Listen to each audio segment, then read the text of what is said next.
It's ready? Okay, so we're on. Yeah. Shake heads if you can hear me so that I know we've got everybody. Hi. Okay, good. Okay. How about Polk County? Can you guys hear me okay? I'm not hearing. Okay. There we are.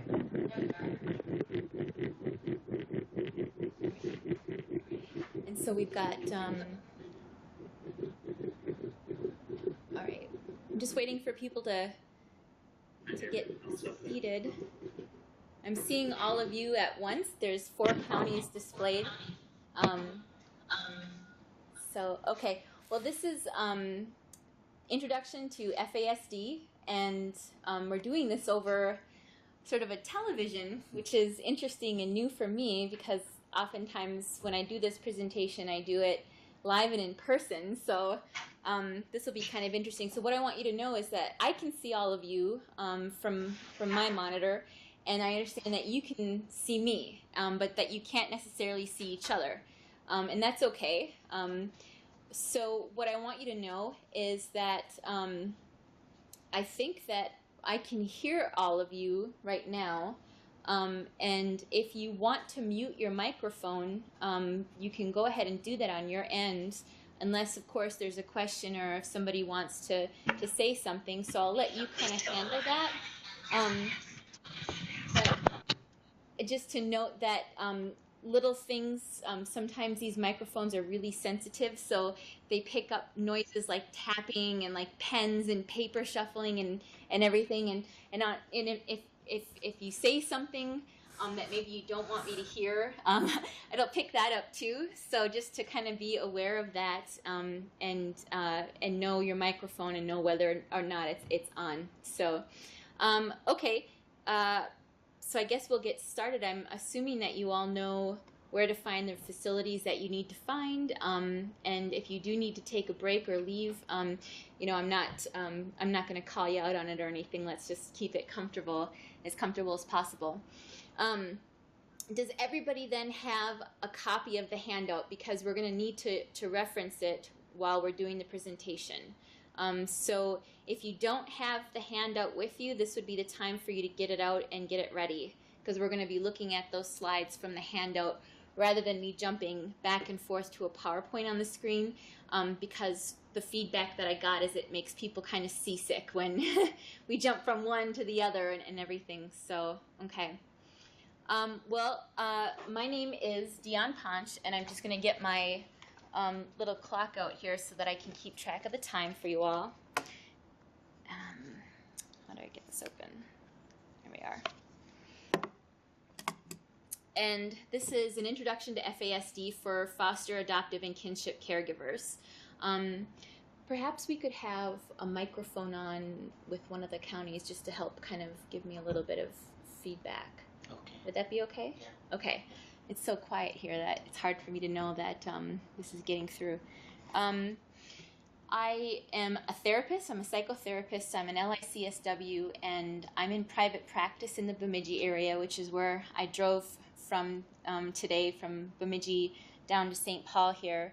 I provide psychotherapy to children. I'm credentialed to provide psychotherapy and diagnostic work for children as early as 0, so I have the DC 0 to 3 training, and I work with youth. And I've been doing this presentation now since probably, I think it was like 2004, 2005. Well, that sounds a little bit early. Maybe 2008. Yeah. Prior to doing this presentation on FASD, I worked for the Minnesota Organization on Fetal Alcohol Syndrome, and I also worked for the Minnesota Indian Women's Resource Center, providing parenting training and work with families there. And so that's kind of how I launched into this topic. We do have some breaks scheduled throughout the day, and we also have some activities. So I'm going to ask you to get comfortable and get creative with these activities, and it's for your benefit, and there's no wrong answers to any of this stuff. So I guess we'll get started unless anybody has any questions or anything about the handouts or anything. Okay, sounds good. So the outline for this training is pretty simple. We're going to start with just an explanation on what fetal alcohol spectrum disorders is, and then we're going to talk about some of the causes of it. Okay, and obviously it's alcohol, but we're going to talk a little bit in more detail about why alcohol is so bad. And then we're going to launch into developmental traits and some common characteristics that you might encounter as foster, adoptive, or kinship caregivers. And then we're going to launch into, after that, intervention strategies. And if there's anything that anyone at any point wants to ask or add, my style is very open, so I just invite you to just do that. And I know that it's a little bit cumbersome with the video technology and everything, but please just interrupt and jump in, and I would be more than happy to kind of answer specific questions if you have any. So what I want to see after you complete this training is I want to see that you have sort of a working knowledge of what fetal alcohol spectrum disorders is. I want you to have an increased knowledge in, what causes it, and what are some of those key features. Okay, I want you to be able to say, if somebody comes into your care, these are some behaviors that are kind of, what I think or associate with fetal alcohol syndrome. And I want to make a referral to my medical doctor so that I can get this checked out. So my hope is that you'll have enough of that working knowledge to be able to be comfortable in doing that and seeking out medical help if it's necessary. And then lastly, what I want is, if you are caring for somebody in your home already, or at some point in the future you care for somebody who has organic brain injury, I want you to be able to have some intervention strategies. Now, the interesting thing about this presentation and the work that we do with fetal alcohol is that oftentimes it sort of translates into other things, okay? Because of the nature of fetal alcohol spectrum disorders, and that it's sort of a global disorder, there's a lot of overlapping features with things like attention deficit disorder, oppositional defiant disorder, even things like autism. There's a lot of overlapping features. So the information that you get from this and the intervention strategies that you get from this presentation might actually transfer over to other areas and may help working with kids who have different types of needs. So that's kind of sort of the bigger picture with that. Okay, so I'm looking now at slide number 4, and at the top it says definition of FASD. Is everybody at that slide? Yes. If I can't hear anything right now because it's on mute, but I'm going to look at you and I'm going to make sure that you're doing this and things so that you're staying with me. Okay, good. So the technical medical definition of fetal alcohol spectrum disorders is that fetal alcohol spectrum disorder is an umbrella term used by clinicians to describe a range of effects that can occur when a mother drinks alcohol during pregnancy. These effects can be physical, mental, learning, and or behavioral, with possible lifelong implications. FASD is not a diagnostic term used by clinicians. So what I want to point out is that what we know of the history of alcohol use among human beings, and as far as I know, no other species use alcohol except for us, is that we've been aware of it. We've been aware of the effects of consuming alcohol during pregnancy since even before biblical times. We've been aware of this for thousands and thousands of years, ever since we figured out that fermenting fruit or whatever causes people to get kind of goofy. We've known that there's some harm that could happen when the fetus is exposed to alcohol. But it's taken this long for us to come up with a medical definition of what fetal alcohol spectrum disorders is. Okay, this definition was created or agreed upon in 2004. A group of professionals and medical doctors from across the nation got together in Boulder, Colorado in 2004 and finally came up with a medical definition of this. Just out of curiosity, does anybody know when in the United States the first case of fetal alcohol syndrome was diagnosed? Anybody? Let me see a hand. Anyone want to take a guess at that? Well, I don't see any hands, but I'll tell you. I see some smiles. The first the first case was diagnosed roughly in, I think it was 67, 65 or 67. So we've known, and we've had some medical data available to us since the 1960s. It was 1981 when the Surgeon General put that warning label on the alcohol, stating that, you know, consumption during pregnancy, you know, is ill-advised. So, you know, in the 80s we had some sort of a big push, a big wave of information available to the general public and made available to pregnant women on the effects of drinking alcohol during pregnancy. Now, I was born in the 70s, okay? And my mother, you know, bless her, told me, well, you know, there was a time when I wasn't sure, and I did have some wine, and, you know, my mom remembers that doctors even said to her, you know, have some wine during pregnancy, it'll help calm your nerves, morning sickness or whatever. And the information wasn't really readily available. I apologize.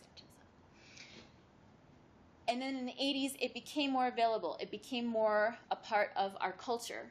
Okay, and then in the 90s, there was a lot of political things going on.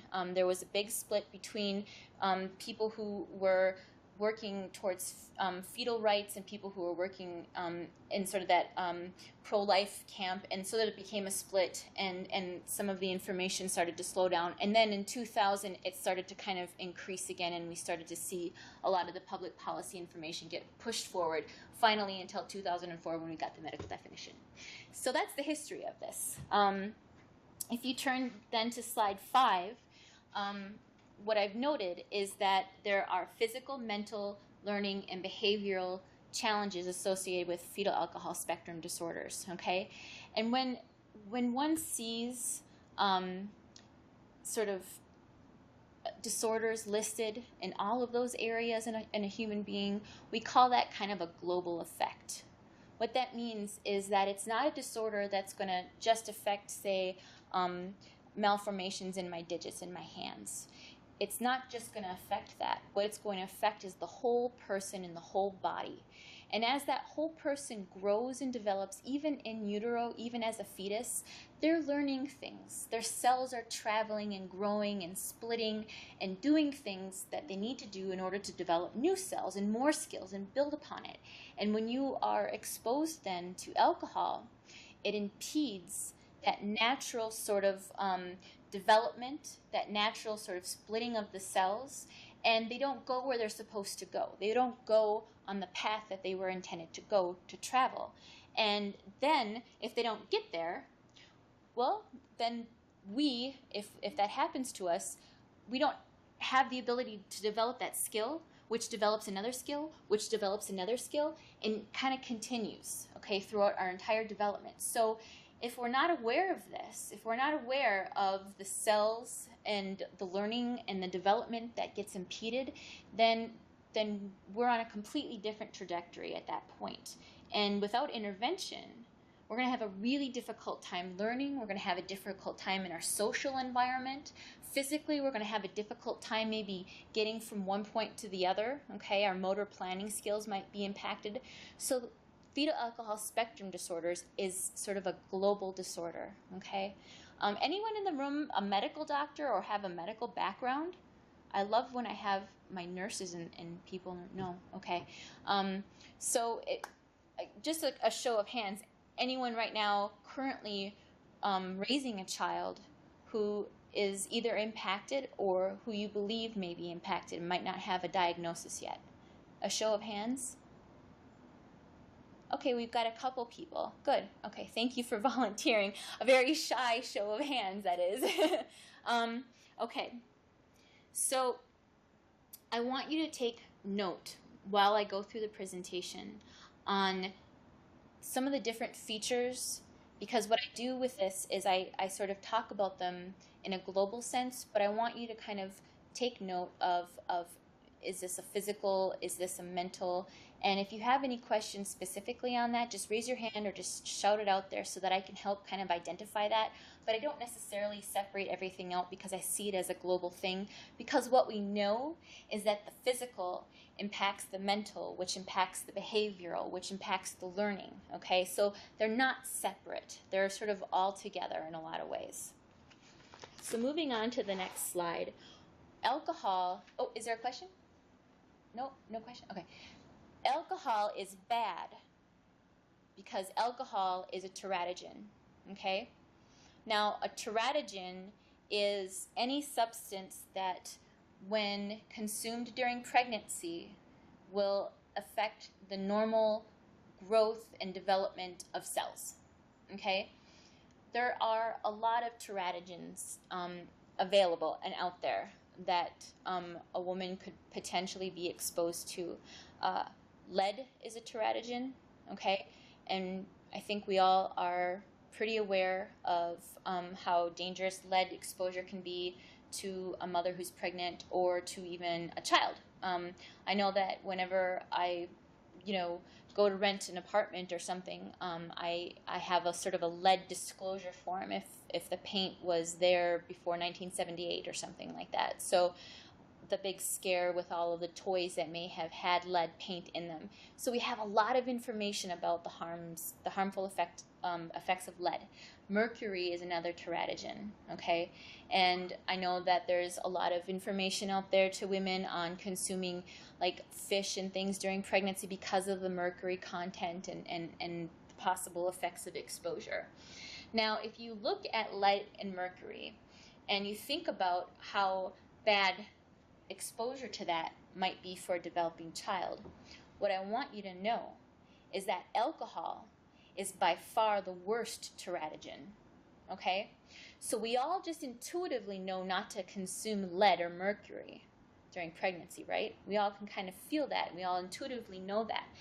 If I were to say that this is kind of a scale, okay, and lead and mercury in terms of how bad those effects are depending upon the amount of exposure, I would say that they're roughly around here. Alcohol is way up here and through the roof in terms of the effects, okay? So alcohol is the worst teratogen, yet it's the teratogen that's so readily available to us and socially accepted, okay? It's readily available and it's socially acceptable. And it wasn't too long ago, and people in my generation and before, it wasn't too long ago that we didn't understand just how much of an effect alcohol can have on a developing baby, on a developing fetus. So consequently, within our population, there may have been exposure, and it may have gone undiagnosed just because we didn't understand the full range of effects of that. So the reason why alcohol, as opposed to other teratogens, why alcohol is so bad is because alcohol, without any filtration, crosses that blood-brain barrier, okay? Now, there's some natural filtration and some natural barriers when a woman is pregnant, and that's set up, to help protect the fetus from being exposed to chemicals and things that aren't healthy for it. Alcohol doesn't have any barrier to it. It goes directly into the bloodstream of the fetus, okay? There's nothing that will block it. There's nothing that will help slow it down. So whatever mom drinks, essentially, the fetus is drinking. Now, there's a couple things about this that I want to point out. That mom sometimes is even 100 times larger than this developing embryo. And mom, who's got a larger body and whose tissues and liver can metabolize the alcohol better, has more of an advantage than the fetus, because the fetus, depending upon when it's exposed to the alcohol, may not have a fully functioning liver yet, okay? So if you don't have a fully functioning liver, how do you process the alcohol? How do you metabolize it? You do it through your tissues. And that then will distribute and expose more cells, and those cells and those delicate tissues will be exposed for a longer period, okay? So mom will metabolize the alcohol more quickly. It'll go through her system more quickly than it will the fetus. So the fetus may be exposed to the alcohol for hours and hours longer than mom is, because it takes longer for it to process through, okay? So that's why alcohol is so bad as a teratogen, is that there's no barrier for it. There's no filtration system. It goes directly into the developing fetus, okay? It causes, and I want to say that the other thing about alcohol, as opposed to like nicotine exposure or cocaine, is that alcohol actually causes cell death, okay? And this is a time when we don't want to see cell death. This is a time when we want those cells to remain living and divide and form other cells. They're stem cells, and they're cells that are so important, because what they'll do is they'll unfold and develop and divide and form things like our hands or our ears or our face. And if they don't divide, and if they don't have a chance to do that, then we're going to see some malformations physically. And also with a developing brain and the central nervous system, we're going to see some hardwiring in there that just gets kind of scrambled, okay? Any questions about teratogens or alcohol? Okay, I'm just going to keep going then. So this next slide, slide 8, is a picture of two brains, and both of these brains are the exact same age. They're 6 weeks, but the difference is that the brain on the right was very severely exposed to alcohol, and the brain on the left wasn't, okay? Now, what I want you to know about these pictures is that the one on the right, well, first of all, in order to get a picture of a human brain like this, the person who it belongs to has to have passed away, okay? And my guess is that the brain that has the damage, the person whose brain that is probably passed away as a result of that, as a result of the damage. So this is not going to be the typical fetal alcohol brain. And so it looks pretty scary and everything, but with this amount of damage, my guess is that the person isn't going to make it, okay? But just giving you kind of an idea of the severity of the damage of the exposure. So the brain itself is smaller, it's smoother, it's less complex. The division of the hemispheres isn't apparent, okay? So we don't really see a clear distinction between right and left hemispheres in this brain.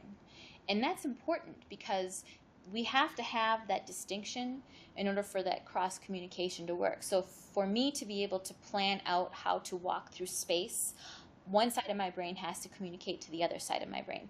In order for me to make language, I have to be able to sort of articulate in my mind what I'm saying, and then there's another part of my brain that communicates it, that vocalizes it, okay? And if we don't have that clear distinction of hemispheres, and if they're not communicating properly, then we can't do the verbal processing stuff, okay? We can't learn through verbal expression, and it creates a serious challenge. The next slide is going to be difficult to do, because I said that I didn't want to have PowerPoint, and I forgot that I have an activity lined up that is supposed to be kind of done through the PowerPoint. What I was going to have you do is, you see the words here, and when I have it on the PowerPoint, each of the words will come up as a color, like a different color. So you see the first one says yellow, but it comes up as blue. And we are going to practice the right and left brain kind of at work, but we're not going to be able to do that because I didn't set up the PowerPoint appropriately. So we'll skip this activity, but it sort of gives us an idea of how the right and left hemisphere works together. And so in this example, the color is processed through our right hemisphere, and the language, the word that we read, is processed through our left. And when we practice this, it's sometimes difficult, depending upon if you are left or right brain dominant, to do this. So if you're right brain dominant, your first instinct is going to be to say the color that you see, but that's not necessarily the color that is written down. If you're left brain dominant, then it's going to be difficult for you to say the color that you see, because you're going to want to say the color that you're reading, okay? And this is a good way to kind of get a distinction between whether or not you favor one side over the other. And most of the times we're all pretty balanced. But sometimes there are people who will literally not be able to say the color. They can only say the word that they're seeing, you know, and that tells me that they might have sort of a left brain dominance going on. And then what I would do as part of an intervention would be to work with that right brain a little bit more, and to work with color, and to work with some of those things that are more of the abstract. So, but I apologize, we didn't get a chance to do this activity, but that's what it entails. So moving on to the next slide, we're on slide number 10 right now. What you see is not a piece of broccoli there. What it is our neurons, okay? And one of the reasons why I put this in here is because I want you to know just how delicate this process is, and how important it is to have healthy neurons and neural connections as a baby and even as a developing fetus. So all sensations, movements, thoughts, memories, and feelings are the result of signals that pass through our neurons. Now, we're in an exciting time right now in terms of brain science, because we're learning so much about the human brain, more than we ever knew. We're learning that there are trillions, just literally trillions and trillions of neural connections in our brain and throughout our bodies. And this is an amazing thing, because there are more of these connections with neurons than there are atoms in the universe. There are more neural connections than there are atoms in the known universe, in a single human person, in a single human body. So that means that our brains are more complex and just more fascinating and more plastic than we ever thought possible. Brains are not like a computer. They're better than a computer. They're not just a simple analog system. They're better than that. We are having a hard time, in a sense, when we want to identify things like where do memories come from. Because memories aren't in one little spot in our brains, okay? Memories, for example, are in a bunch of different places in our brains. Because if our brain gets damaged in a certain area, it's not going to necessarily impact all of our memory then. Okay, pieces come together and then are transmitted out through our neurotransmitters, okay? And those pieces are pulled from what did it sound like, what did it look like, what did it smell like, and they come together, and then they sort of configure a memory, and then it sends it out so that we can remember it, we can pull it together. If the neurons are damaged, then the connections are damaged, and we may not necessarily then be able to pull on our sensory information in order to make sense of our world. Okay? So when you look at this piece of broccoli here, what you've got are, it consists of the cell body, which is in the center. Okay? That's the cell that forms and divides and splits and things. Then you have the dendrites, which are like the broccoli tree part. Okay? The dendrites are sort of fragile, wispy things that make connections and pull on different things. And then you have the axon, okay, which is that long stem piece. And around the axon we have the sheath. And the sheath is a sort of fatty substance that helps chemicals and signals go down that axon quickly. If we deprive ourselves of fat, for example, if we are on a low-fat diet, which used to be really popular, then what's happening is that the brain isn't getting all of the fat that it needs in order to process information quickly and down that axon. It's called the myelination process. So people who are on really low-fat diets and maybe don't consume like saturated fats and things, their brains, they find, become a little bit starved, and maybe they feel like they process things a little bit more slowly, they feel a little bit more sluggish, and that's because the brain really needs a lot of fat in order to be healthy and to be able to set up these really good axons. But the myelination process is a process by which, when we do something and we practice it and we do it over and over and over and over, we become better and better at it, and that sheath becomes stronger, and it makes it easier for us to do it and do it more quickly.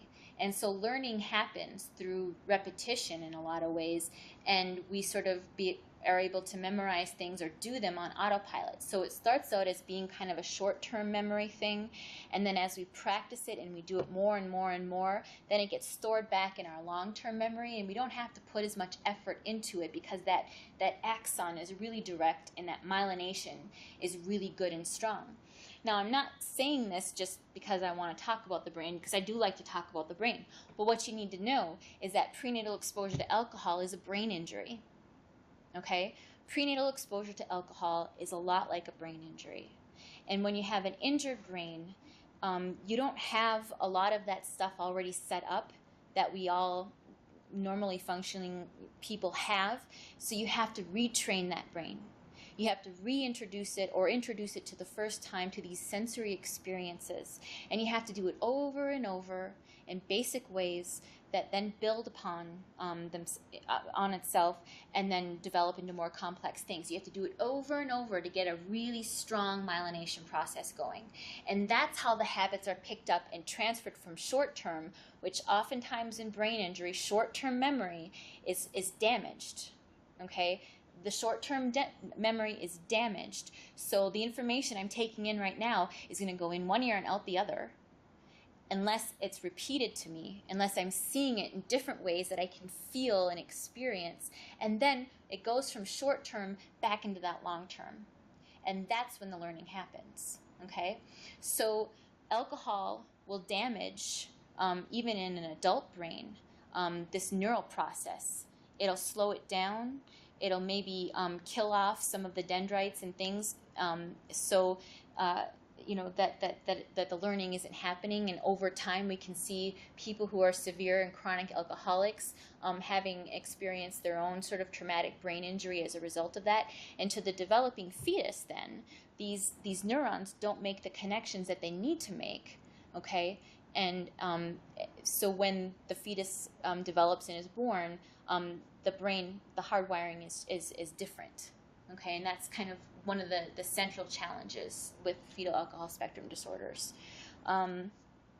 So let's continue on. Alcohol, this is slide 12. I'm looking at alcohol affects brain chemistry. Just knowing that yes, in adults it affects brain chemistry, and that it actually physically will slow us down, and it will decrease our inhibitions so that we do things that we might not typically do. What's interesting when we look at the brain of a child who's been exposed is that oftentimes it's as though they're on sort of a permanent slowdown in a way, in some ways, because of the effects of the alcohol, but that they continue to do things, maybe behaviors or activities that they're aware are counterproductive, or that they're aware isn't going to get them the results that they want, but that they're stuck in it. They're stuck in kind of a cycle, and their brain and their neurology is set up that way. So they'll continue to do these destructive behaviors, even though they know that the results aren't going to change. And even though they know that those behaviors are destructive, they'll continue to do it over and over until that they can shift that sort of axon and that myelination and do something better.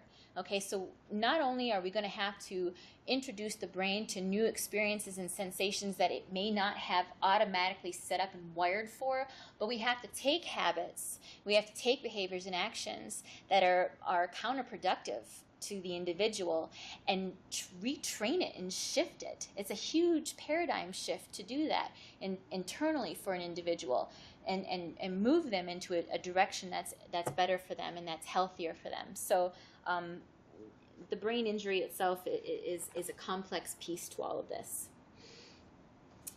Moving on to slide 14, which is the developmental chart. So how do you know somebody has a brain injury? Can anybody just kind of shout it out and tell me, how do you know? How do you know? Is there some kind of indication? If they're just sitting with you, can you really see it? No, you really can't, unless they have an injury that causes them to move in a different sort of way or speak in a different sort of way, you really can't see it. How do you know somebody has fetal alcohol syndrome? What's the thing that will kind of alert you to it right away?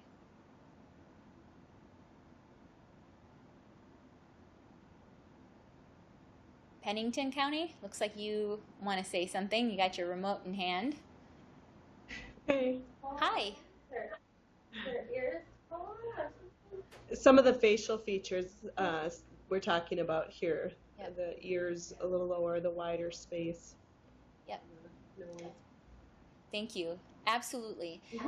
The thing that we associate, the feature that we associate the most with fetal alcohol syndrome is the face. The face tells us so much, okay? Even socially, without knowing it, we're communicating so much through our body language and our facial expressions.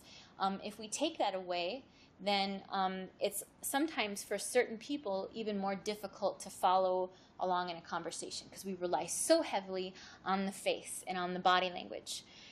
Does anybody know by chance when the cells that are going to form the face, when they fire off during pregnancy, when they form or when they inspire? Anybody know? Okay, well, I'll tell you. The cells that are going to form your face are fired off or develop between the 19th and the 21st day after conception. If you don't consume alcohol between the 19th and the 21st day after conception, you are not going to have the full 5 characteristics, facial features, the phenotype we call it, of FAS. You are not going to have it.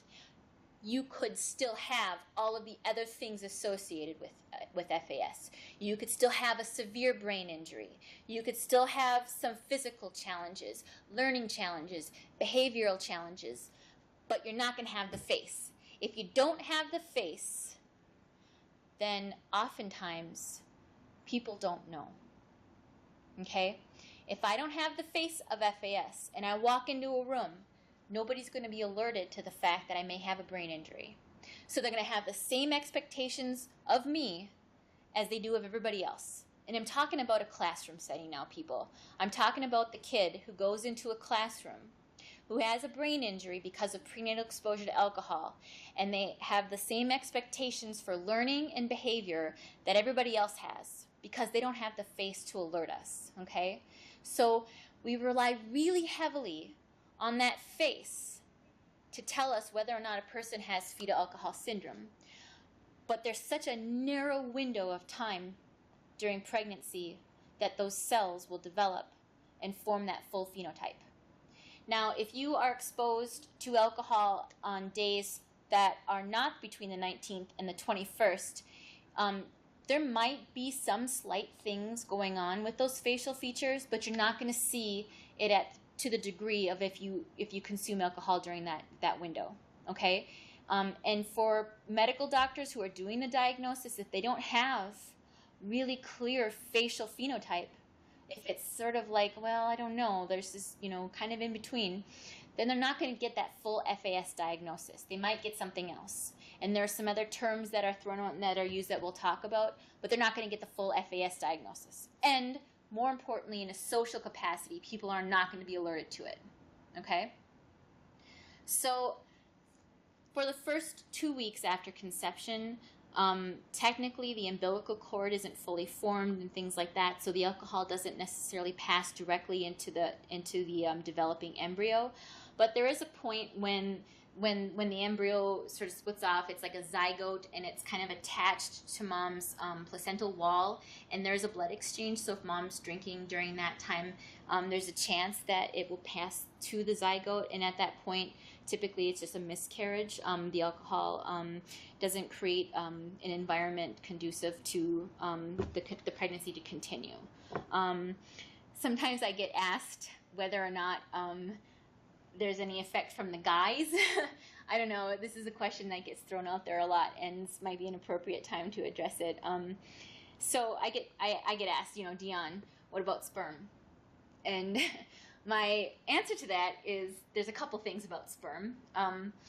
One is, well, fundamentally, drunk little sperm have a really hard time finding their way, don't they? So it's sort of nature's way of kind of helping in that sense. But two, there's no science, there's no data out there that will indicate that if a man consumes alcohol and somehow that alcohol is present within the living sperm, that there's nothing that says that it transfers then to the fetus, because the fetus isn't yet formed.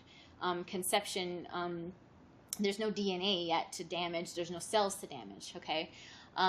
However, they do recommend that if you're planning pregnancy, that the male abstains from consuming drugs or alcohol 3 months prior to conception, planned conception, and that's typically the life of a male sperm is about 3 months. But there's no science out there that says that there's an effect or a direct relationship with that. But I don't know. Best to be safe, right? Because we all know that fetal alcohol spectrum disorders is 100% preventable, and we can change this in one generation if we get enough information out there to people. So, but anyway, moving on. So looking at this development chart, the beginning of the pregnancy is the most fragile time because the brain is developing and the central nervous system is developing, and all those major organs are developing, like the heart and the lungs and things. And if alcohol is exposed early on during the pregnancy, then you're going to see a lot of those major morphological abnormalities. Okay? How do people typically find out they're pregnant? I want to see if you guys are paying attention. When do people typically know they're pregnant? I see smiles. I'm going to pick on Polk County. Polk County. When do women find out they're pregnant? Oh, do we have, I'm not hearing anything, sorry. Oh, we got a remote. Oh, we got someone running across, okay. Thank you. Now she can hear me? Yep. A week or two after a missed period. Okay, a week or two, if you're lucky, after the first missed period. This is what happens. This is the typical scenario. I miss a period, and, I'm not really paying much attention. I miss another period, and I think to myself, something's missing here. Okay, I've got the keys. The kids are all tucked in their beds. What's missing? My period. Okay, so we find out, thank you for saying that. Thank you for getting this figured out. We find out typically that we're pregnant after missing our first or maybe even second period. Unfortunately, those major morphological effects of prenatal exposure to alcohol, it all happens in the first month, maybe month and a half. So we could be drinking and not even knowing that we're pregnant, because we typically find out after we miss a period. And that is when all of those major organs and a lot of that brain development happen. Now, if mom drinks alcohol subsequently or later on in the pregnancy, then there are still a lot of things that happen with that brain injury. Okay, so let's just assume that mom is in an environment, maybe she's in a treatment environment or something, and she's not drinking alcohol during the first trimester or two of pregnancy. She gets out, she has a relapse, and then she starts to drink alcohol again. So the brain essentially is formed. Most of the brain is formed. It's still growing and developing at an enormous rate. But what we've got then are some of the fine-tuning things with the brain. Later on during pregnancy, if mom drinks alcohol, we see some of the damage to the frontal lobe and the temporal lobes, okay? And what happens then are a lot of those behavioral characteristics. We might not see the physical characteristics, but the neurological impact or the imprint of that is on behavior and on learning.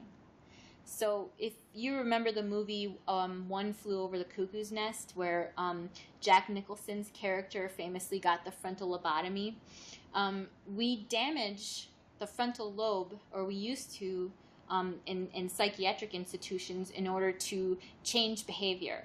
It took, theoretically, a person who was maybe paranoid schizophrenic, or a person who was labeled as being like a violent offender, and damaging the frontal lobe, or taking out that part of the frontal lobe, caused them to be less impulsive, less angry, things like that. Or in the case of 60 to 70% of the people, victims, I like to call them, of the frontal lobotomy, it made the symptoms worse. The frontal lobe and the temporal lobe regions help regulate emotion. It helps with our impulse control. The temporal lobes are really responsible for our language and how we not only learn through hearing language, but we're able to express the language. And when those get damaged, then our ability to control and regulate our emotions is damaged.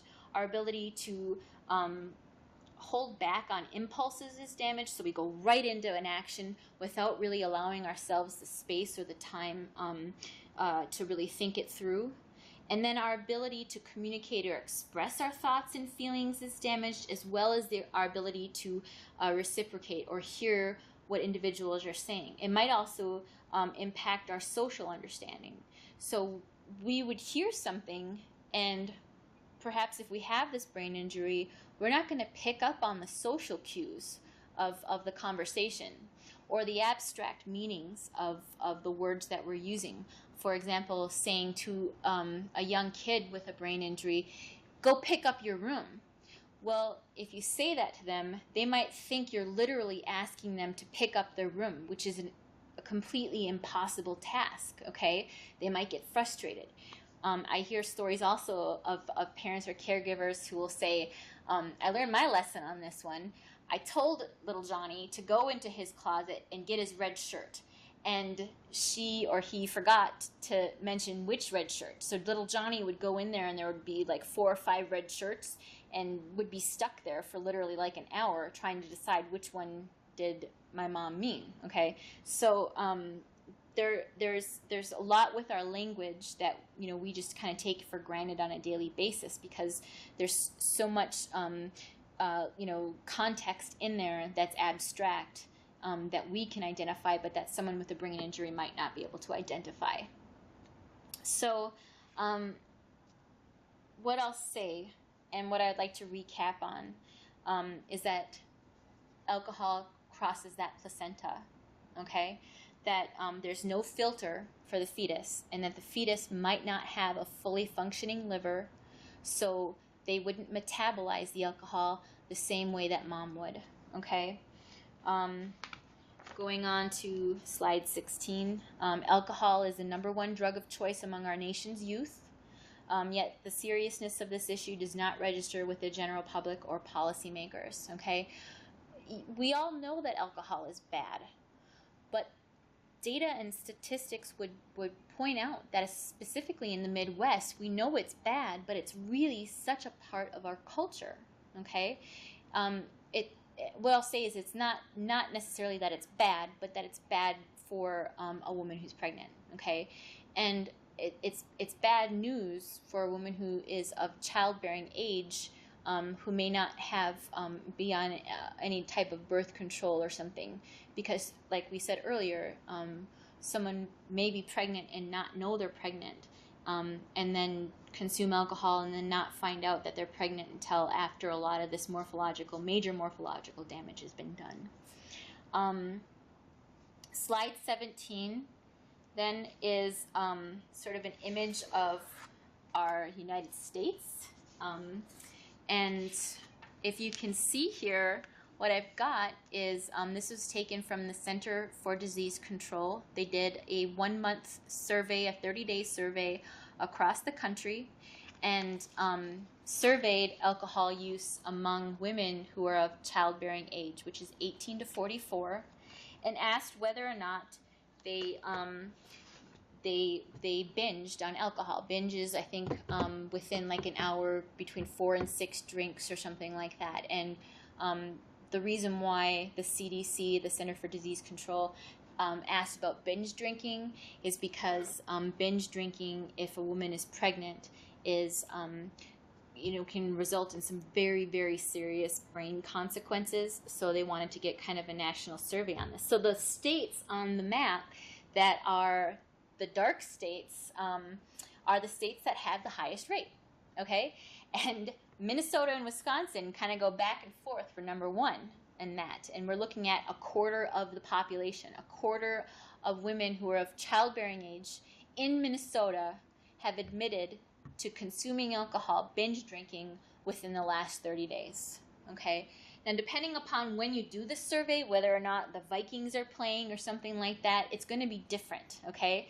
Whether or not it's over 4th of July weekend or maybe it's St. Patrick's Day weekend or something, the statistics are going to be different. But a quarter of our childbearing population has admitted to binge drinking within the last month. And I wonder sometimes how many of those women who binge drink within the last month, how many of them were pregnant and didn't know they were pregnant? And what are the effects of that binge drinking alcohol? What are the effects going to be on the fetus? Okay. I like to point out that the states that are white are the states that are in denial. I don't know, but I have a hard time believing that there's no alcohol consumption going on down there. Okay, so that's my wow factor, and I've got a picture of a little baby here saying, wow, really? Yeah, I didn't know that. And then I've got this cute little picture of a cat. It's like, wow, that's amazing. And then there's a picture of my cat. My cat makes the same face no matter what. This is my cat's wow factor. So we're going to take a little break. And we'll take a 10-minute break. It is 7:03, and we'll come back. And when we get back, we're going to continue on some of those core features. So thanks.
Hi, folks. Just letting you know you have a 1-minute warning. We're going to get started here in 1 minute. So we'll have you get your goodies or whatever and get a refill on your coffee, and we'll get started here.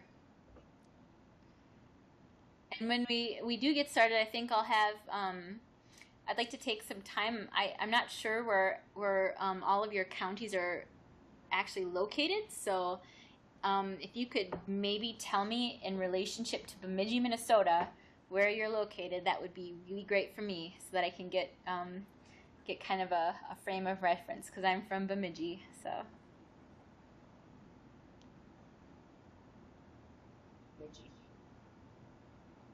This is Pennington County. We're in Thief River Falls. Okay. Pretty close to Bemidji. Pretty close. Yep. Thank you, Pennington.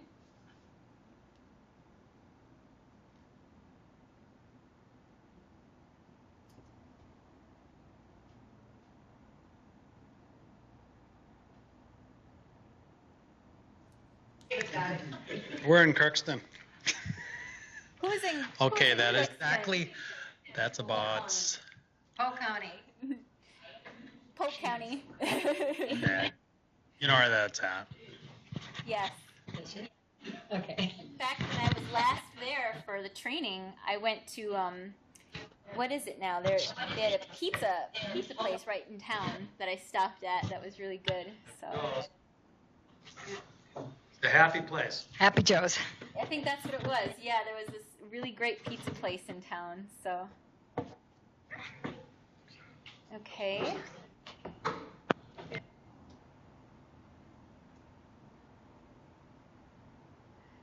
Norman County. Where are you guys in relationship to Bemidji? I don't want to press the button. We're here. Where are we? About from Bemidji. Hi. Oh, This is Norman County. hi, Norman County. Did you want us? we're in such a small room here. I'm standing outside. Oh, it doesn't look small from here. It looks like you guys are just really cozy. Okay, I think I lost him. We got okay, well, and Roseau County, it's pretty. I'm sorry, I missed the question. Oh, I was just gonna say, if you could shout out in relationship to Bemidji, where your counties are located, but you're Roseau, would you- right? Rosal. About 2 to 2.5 hours north of Bemidji. Yeah. Thank you.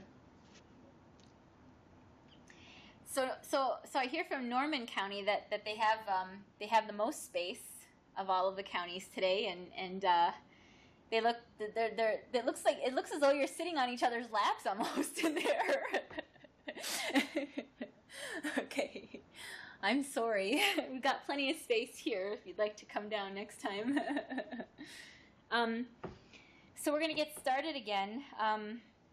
I'm standing up because if I sit in the chair, then I'm going to be way too tempted to rock back and forth in the chair and side to side, and that's going to be so distracting for everyone, so I have to stand. I tend to really like to move around a lot.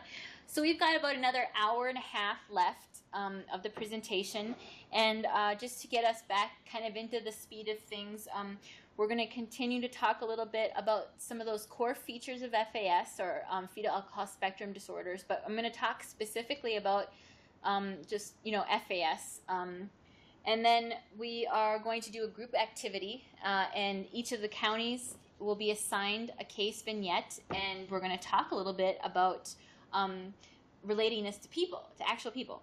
And then we'll finish off the presentation on some of the developmental traits and intervention strategies. Okay, so we've got an hour and a half or so to go. We'll have some more breaks lined up and some activity breaks as well. So why is it then, we're going to go to slide 22, why do we have FASD? This is a question that I get asked a lot especially because after going through this first part of the presentation and talking a little bit about why alcohol is so bad, a lot of people say, well, yeah, I know that. So if a woman knows that alcohol is so bad, then why do we still have FASD? Because FASD is 100% preventable. And there's a lot of reasons why, okay? One of the reasons that we pointed out earlier is that oftentimes people will drink alcohol, mothers will drink alcohol during pregnancy and not know that they're pregnant, okay? And so they'll have some damage as a result of that. From a cultural perspective, I'm Native American. I'm from the Leech Lake Reservation. I'm an enrolled member, and we just had an election, and we did all kinds of fun stuff with that. But I was raised on the reservation, and from my perspective and from my cultural perspective, I can say that alcohol use and drug use is very much sort of a cultural thing where I'm from, and it relates back to what we consider to be sort of like the historical trauma piece and boarding school era, and then this disruption in the normal family life and family functioning, and then alcohol being introduced as a way to cope and to deal with all of these larger issues and larger problems that in my culture and my society we didn't have the tools or the mechanisms to deal with, okay? So really the question is, why within certain cultural groups do people drink alcohol? Is it available? Is it socially acceptable? And then so the other question being, how is reproductive health taught in different cultures and different groups, and how is women's health taught? So all of these factors really contribute to why is it that we have FASD. And I'm not saying there's a right or wrong way to teach reproductive health. There's not a right or wrong way, to talk about drinking alcohol. I mean, I'm not here to say that specifically, but I'm just saying that those factors will contribute to why in a specific area people drink alcohol during pregnancy. So there are some common terms that are used with fetal alcohol spectrum disorders. And as we know, FASD isn't a diagnostic term used by clinicians because it's an umbrella term, okay? So you're not going to be able to take a kid in and get a diagnosis of FASD. There are a lot of umbrella terms that are being used. If we think about like the autism spectrum disorders, for example, that's another umbrella term. And what it tells us is that there is a continuum, or there's a range of possible effects that can happen as a result of prenatal exposure. And under this umbrella, fetal alcohol syndrome, FAS, is the most severe result of that. The most severe meaning that we have all of these features that we can identify very strongly, physically, mentally, behaviorally, and learning. But there are other sort of ranges or degrees of prenatal exposure that are also identifiable. And those would be like partial fetal alcohol syndrome. Partial fetal alcohol syndrome might be present if we don't see the full facial spectrum, but we do see all of those other neurological and physical things, okay? We might have alcohol-related neurodevelopmental disorders, and under that, we have also the alcohol-related birth defects. Now, if you have ARND, alcohol-related neurodevelopment disorder, you have an identified neurodevelopment disorder that might inhibit your ability, your sensory ability, and we'll talk a little bit about sensory integration problems and everything when we get into the development piece. You also might have some alcohol-related effects, okay? So when prenatally exposed to alcohol, you don't necessarily need mom to confirm that she drank alcohol during pregnancy in order to get a diagnosis, okay? That's a misconception out there, that we don't need to have confirmed maternal use. There has to have been possibility or access to alcohol, but we don't need mom to confirm it, okay? The other piece to that is that if we see the full facial phenotype of FAS, if we see that full facial thing, which we have a picture of in here and we'll get to, we are certain that prenatal exposure happened. We are certain of it because no other medical condition known in the history of medical science will cause the full facial phenotype that FAS causes. Okay? No known medical condition will cause that. Now, there are medical conditions that may cause some of the features, like with the wide set eyes or the flat mid-face, but it won't give you that full facial phenotype. Okay? We also know that certain people genetically inherit some of these facial features, and that's fine. But no family unit that we know of, and since we've been studying, in the history of it, will have all of those facial features. The only thing that causes it is prenatal exposure to alcohol.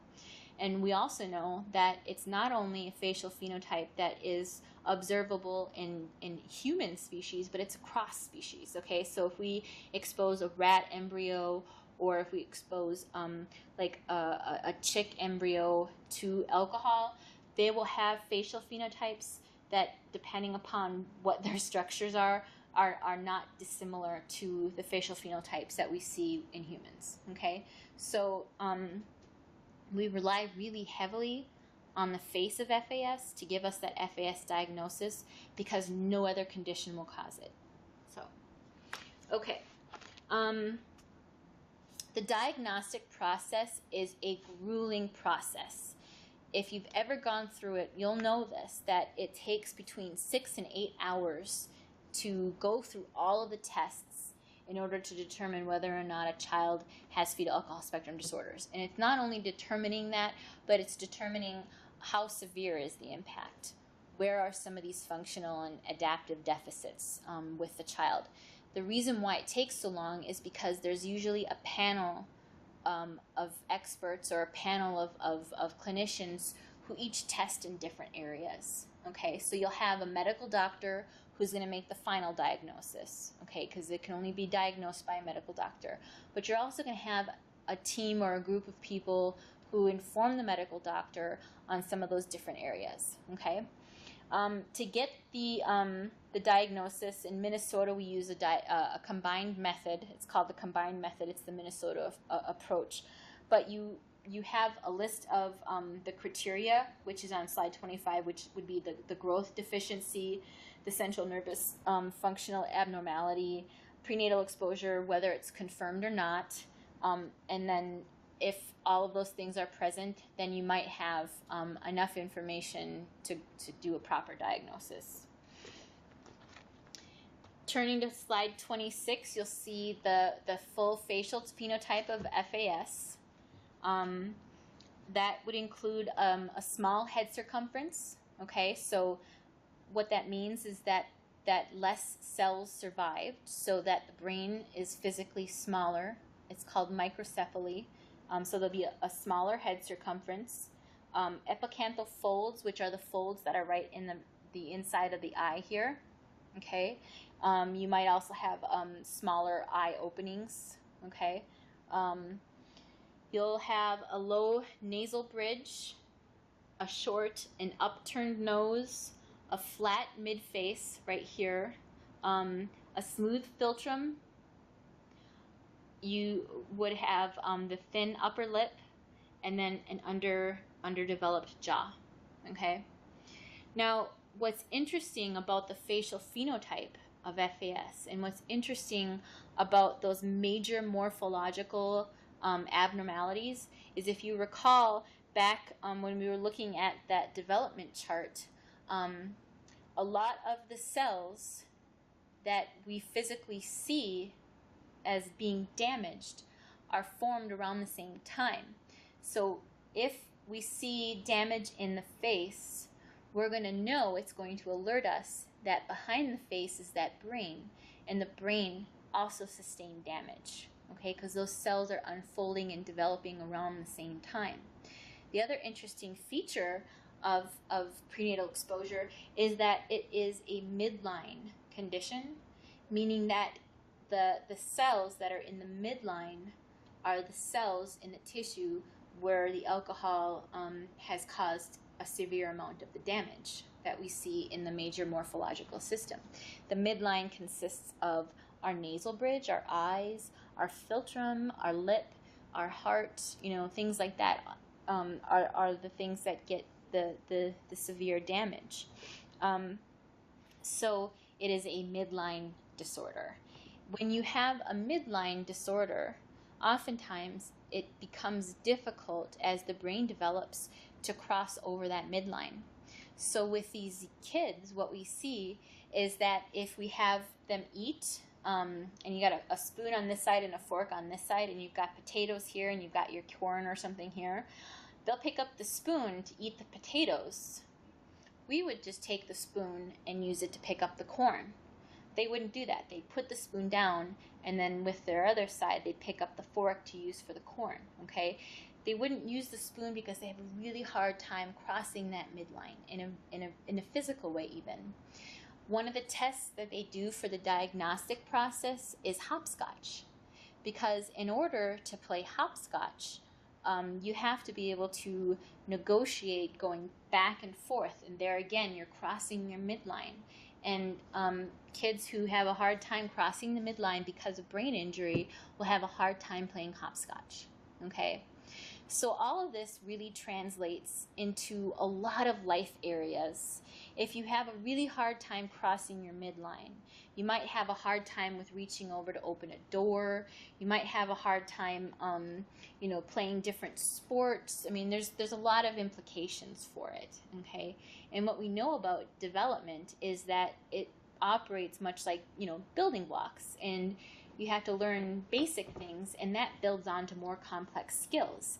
And if there are basic things that your impairment doesn't allow you to learn, like crossing midline, then you adjust or you compensate and you do these types of things, but you don't necessarily learn to cross the midline. And so when we think back to those brains and those neurons and that myelination process, when we don't cross the midline and we continue to do these types of patterns and things, and we're not reaching over and extending in a diagonal way, it's just strengthening that injury by not crossing that midline. And that just then has implications for other things in life. One other thing about crossing the midline that's important is that you really do need to learn how to do this and negotiate in a diagonal way, because when you learn to read, you cross the midline. Okay, your eyes track and cross that midline. And if you have a disorder where you're not able to do that in a free and open way, then what happens is you'll get from this end, you'll go to the middle of the page, and then you'll lose where you're going. Okay, and you won't be able to finish and go down to the next and follow the line and things like that. It becomes really difficult. So you want to get these kids crossing their midlines early on in life and just teaching them that skill. Any questions about that before I move on? Okay. So if you look at slide number 27, this is the Philtrum guide. And what we had talked about earlier about the facial cells forming between the 19th and the 21st day after conception, if mom doesn't drink alcohol between the 19th and the 21st day, you are not going to have a very strong facial phenotype, okay? So on the Philtrum guide, on column 1, the philtrums, or the lips in this part that are on column 1, represent kids of different ethnicities who were not exposed to alcohol. Column 5 on the Philtrum guide represent kids of different ethnicities who were very severely exposed to alcohol. So the prenatal exposure, the way that it comes out with the facial phenotype, sometimes isn't very clear. We might have a range.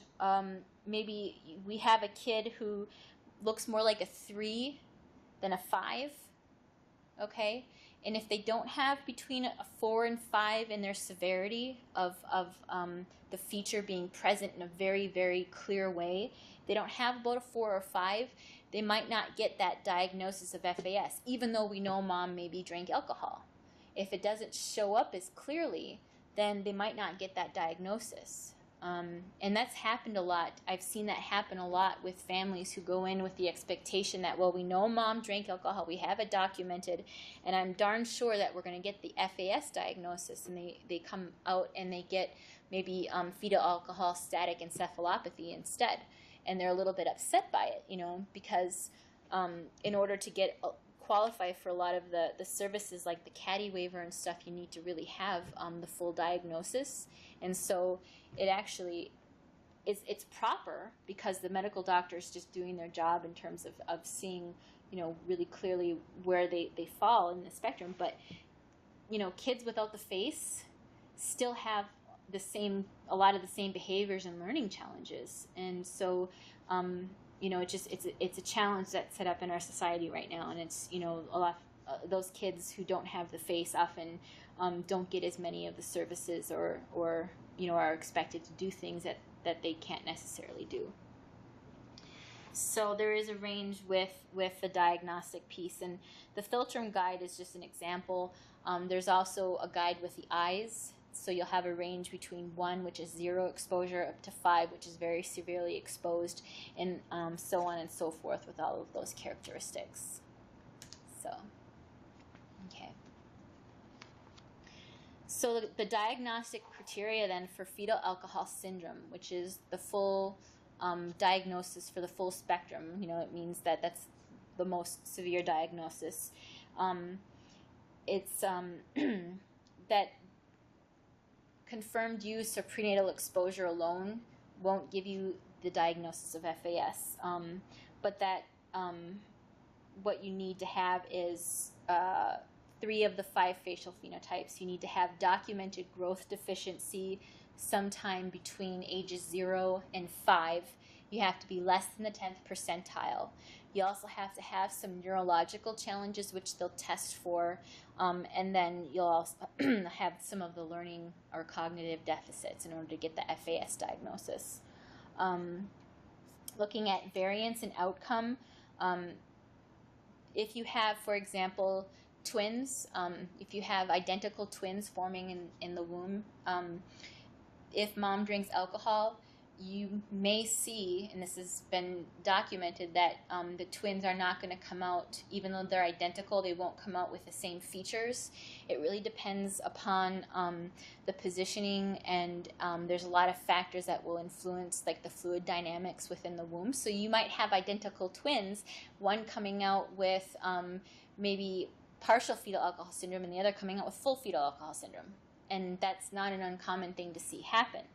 But depending upon what time during the pregnancy, like after conception, what time mom drank. Oh, are we having, Pennington County, are we having some technical difficulties? I saw somebody pointing. No? Okay. So the variance and outcome, the timing, when mom drank, it's okay. The amount of alcohol that was consumed will have an impact on outcome. Genetics plays a factor in this, whether or not there might be some genetic resiliency built in, metabolism, stuff like that. Birth order, if mom has 5 kids, what we know is that the kid who's firstborn, if mom drinks the same amount at the same time during all pregnancies, the firstborn will have less features or characteristics than the lastborn, and there's a few reasons for this. It might be, something with the placental lining and the metabolism piece. Also, that alcoholism is a progressive disease. Maybe mom's liver isn't fully functioning by the subsequent pregnancies, and it stays in her system, and things like that. So, birth order has an impact. The health of the mom and the fetus and the resiliency of the fetus. All of those things will impact or cause variance in outcome, okay? So if mom drinks the same amount at the same time during all pregnancies and little Johnny comes out first, and she's like, well, he's fine, he turned out okay, doesn't guarantee that those subsequent pregnancies are going to be okay. And that everybody, there's just such a variance in outcome. Prenatal exposure to alcohol is the leading cause of birth defects and developmental disabilities in the United States. Okay, it is the leading cause of developmental disabilities in the United States. 1 in 100 children born are thought to have been prenatally exposed to alcohol. 1 in 100 children in our population born every year are thought to have been prenatally exposed to alcohol. That's a really high number, and FASD is 100% preventable. Okay. So, any questions before we launch into the group activity? Nope? Okay. So, for the group activity, what I'm going to need you to do is get out the case vignettes. Okay, so everybody should have a copy of those in your handout, or your group leader or whatever should have that for you. Okay? All right. The case vignettes are just case examples or snapshots of different youth. These are fictional, and I just pulled some information together and put it out there. So what I want to do is I want to assign each county one of the vignettes. So we're going to start. We'll start with Sam is going to be assigned to Pennington County. Audrey will be assigned to Polk County. Polk County will have Audrey. Pennington County will have Sam. We'll give Roseau Arnold. Okay? And then our very squashed, tightly put together group in Norman County will have Bella. Okay? So what I want you to do as a group, each of the counties is going to take a look at each of these cases, the cases that I've assigned to you, and I want you to kind of elaborate, and I want you to think a little bit about the case vignette that you have, and start to kind of familiarize yourself with it. And I want you to answer 2 questions. Okay, so I want you to answer me whether or not you would refer this child for FASD screening or testing. Okay, I want you to tell me why or why not you made that decision. So you have to tell me what stood out for you, what didn't stand out for you.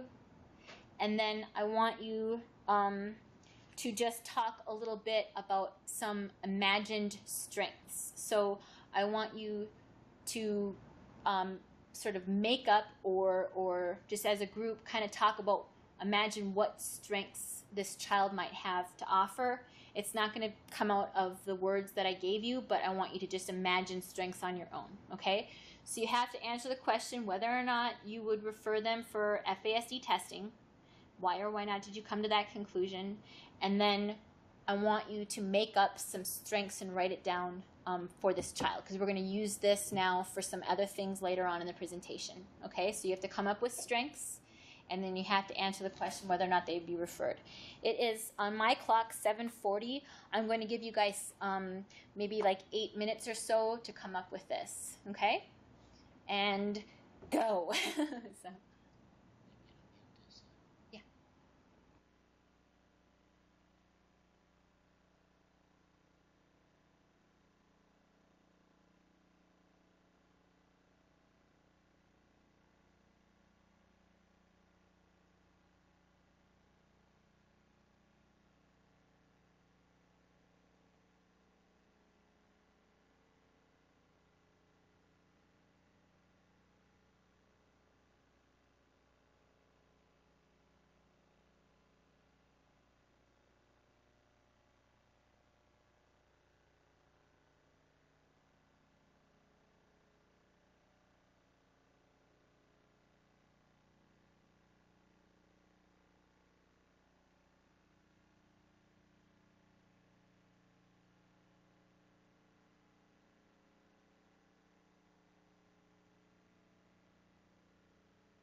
Okay, so we have a couple more minutes. I just want to make sure that you guys have somebody who's writing down the strengths and jotting it down so that we can continue on with it. And what I'll ask you to do is have someone from your county to read off a little bit about what you came up with, so that we all can kind of just familiarize ourselves with the case. And then we're going to be using these specific examples as we kind of progress through the presentation, just to make it a little bit more individualized. So this is your official 2-minute warning.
Okay, so who would like to go first and introduce to all of us your little person?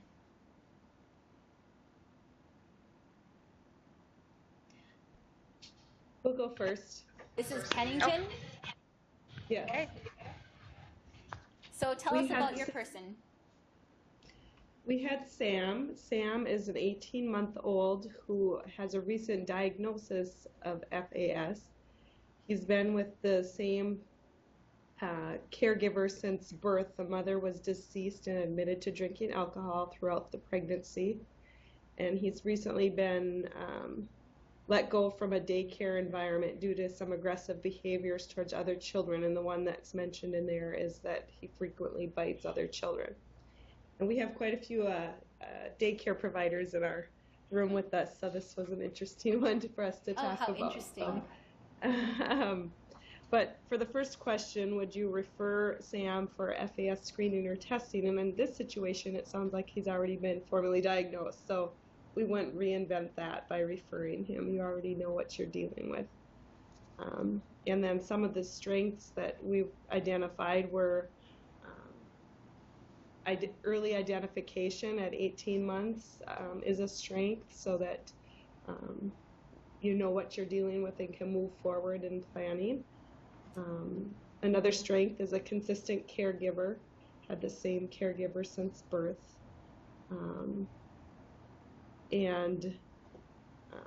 So the early diagnosis and will also allow us to have resources available at an earlier age for him.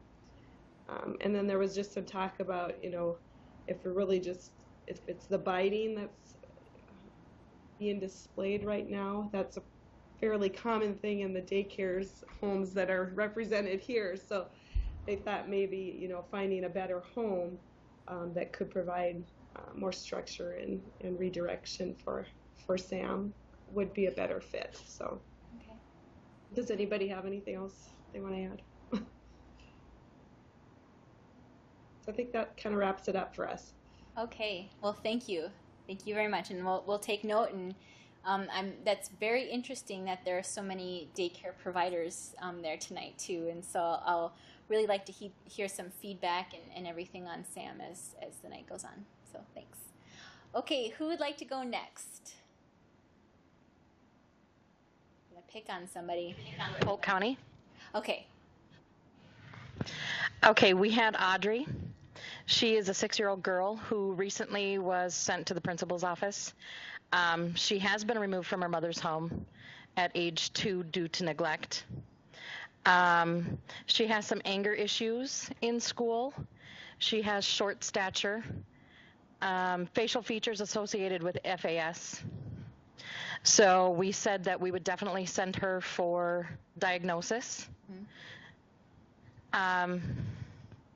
Some of the things that we said were positives were teachers are aware of behavior. She's in a secure home and not with mom, where she has some structure, and maybe that will help with learning things and the repetitive things that you need to do. She is only 6, so early diagnosis is a positive also. Very good. Okay. Okay, so who would like to go next? We have either Norman or Roseau County.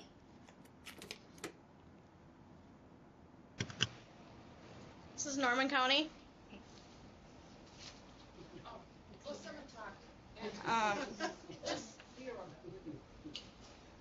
Well, can you hear me okay? Yes.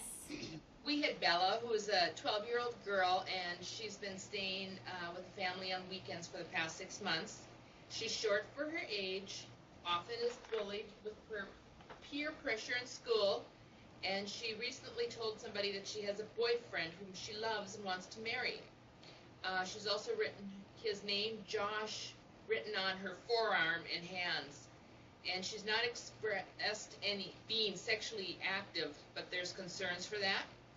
She's never had an assessment, but you know that the original placement of out of home was for her mother's alcohol and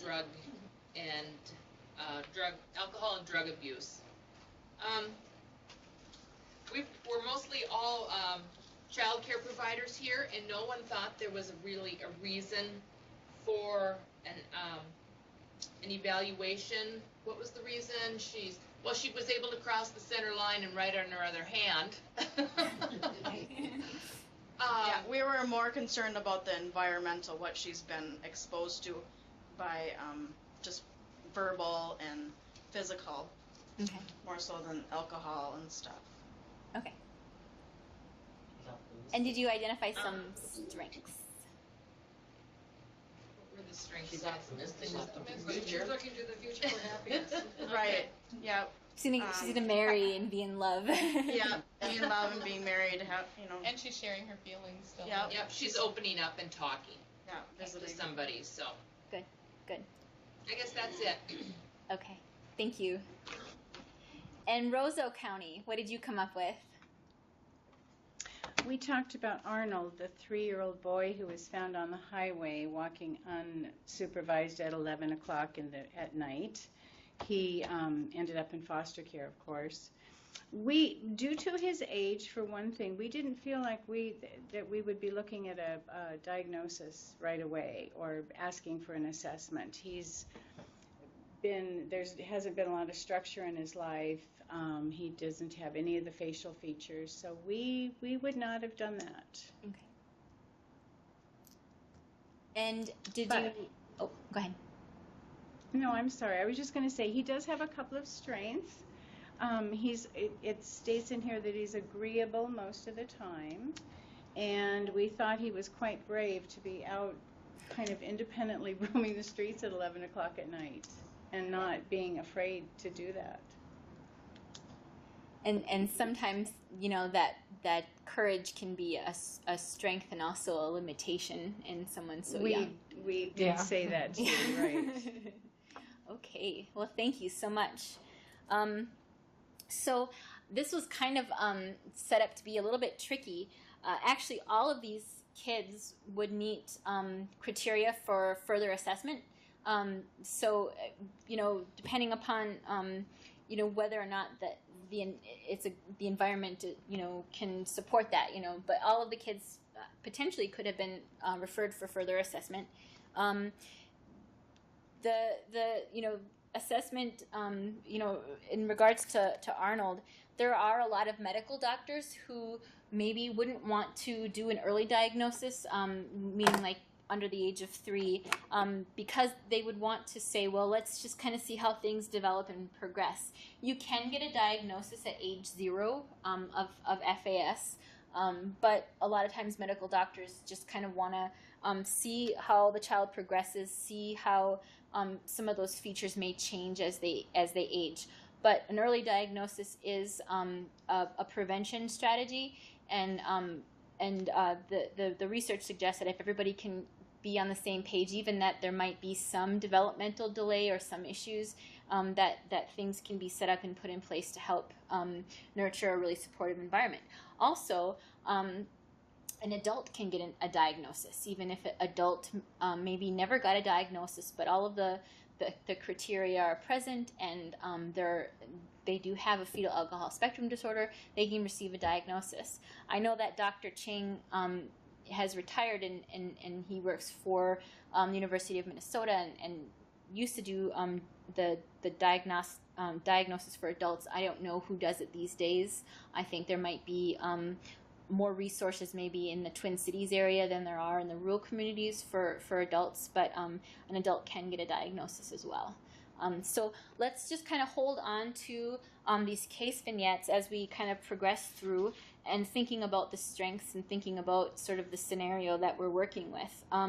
So we are scheduled to take a break, but because I would like very much to not have to leave very late tonight, I think what we'll do is continue on. We're at sort of a good pace here, and we'll take another break in just a bit if that's okay. Unless you all really need to take a break right now, I was hoping to just kind of keep cruising through it.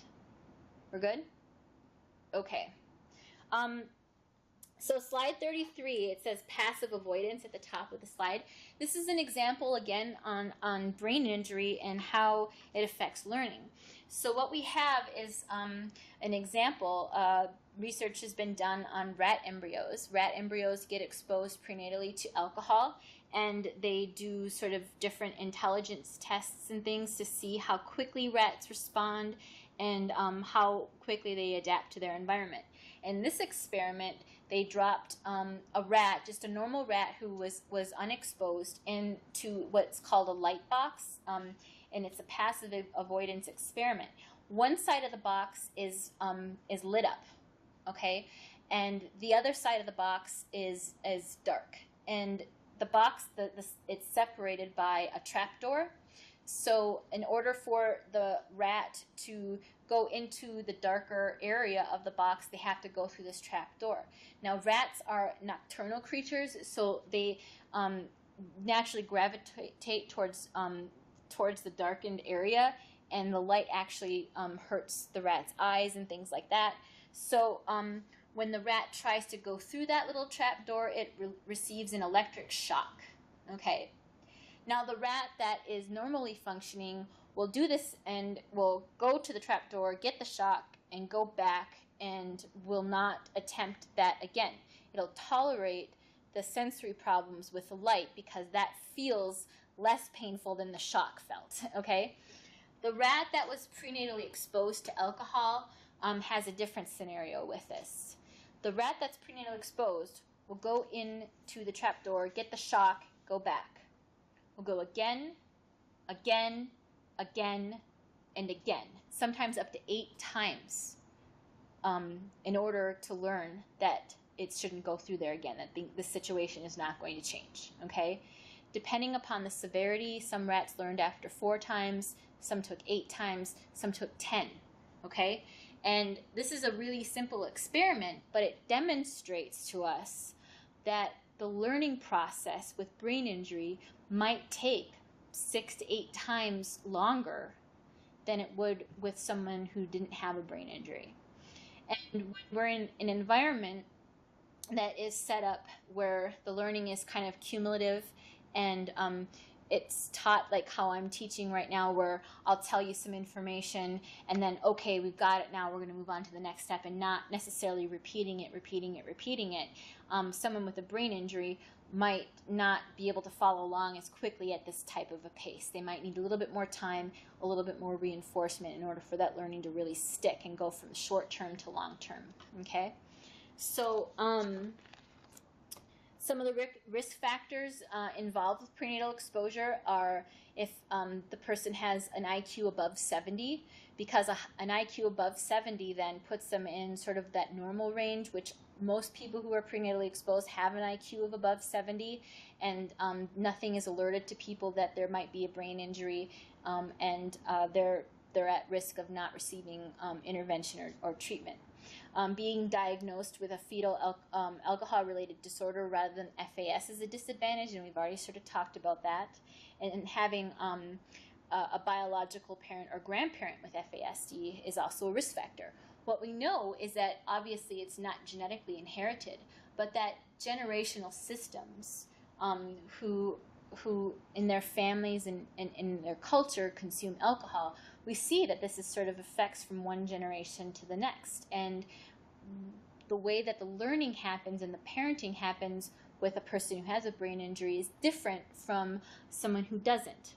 And the reason why we want to get an early diagnosis and begin prevention early is to work with the brain, okay, and to create the best success possible for the person, but it's also because we want to prevent some of those secondary conditions, those secondary disorders that happen or that occur as a result of not getting care early on. What I mean by the secondary conditions or disorders is if a person has a brain injury and isn't identified early, or that people around in the family system, in the community don't know, that person might be the victim then of neglect, might be the victim of abuse, trauma, bullying, poor self-esteem. All of these types of things can happen, and those are secondary to that primary condition, that primary brain injury. Secondary to that would be like depression. Secondary to that could possibly be low self-esteem, impulse control, all of these things. And that affects a person, and they carry that with them throughout their entire life.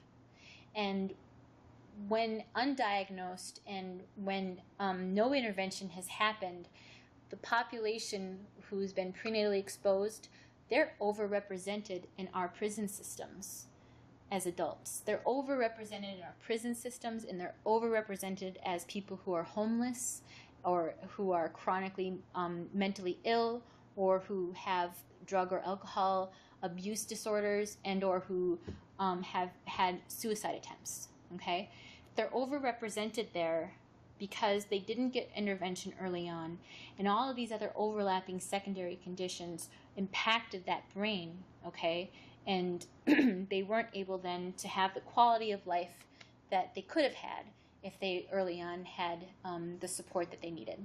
Okay, MoFast did a survey in Stillwater Prison, and this was back in like 2004 or something. And I think they did it with the Wilder Research Foundation. And in this survey, they found that a high percentage of the prison inmates had admitted that their mothers were alcoholics. And when I say high percentage, I mean 80 to 90%. So what it tells me is that perhaps within our society, our treatment of adults with brain injury, sort of results in incarceration. And that's certainly not a good solution, in my opinion, for people with brain injury.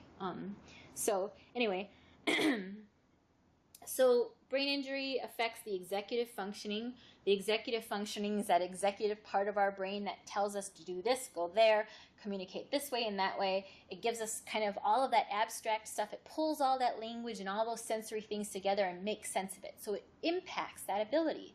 When you have an impact in the executive functioning, then the way that you adapt to your environment, the way that you pick up on social cues, all of that stuff is going to be impacted, okay? And it's going to present itself with a lot of challenges for that individual in their life.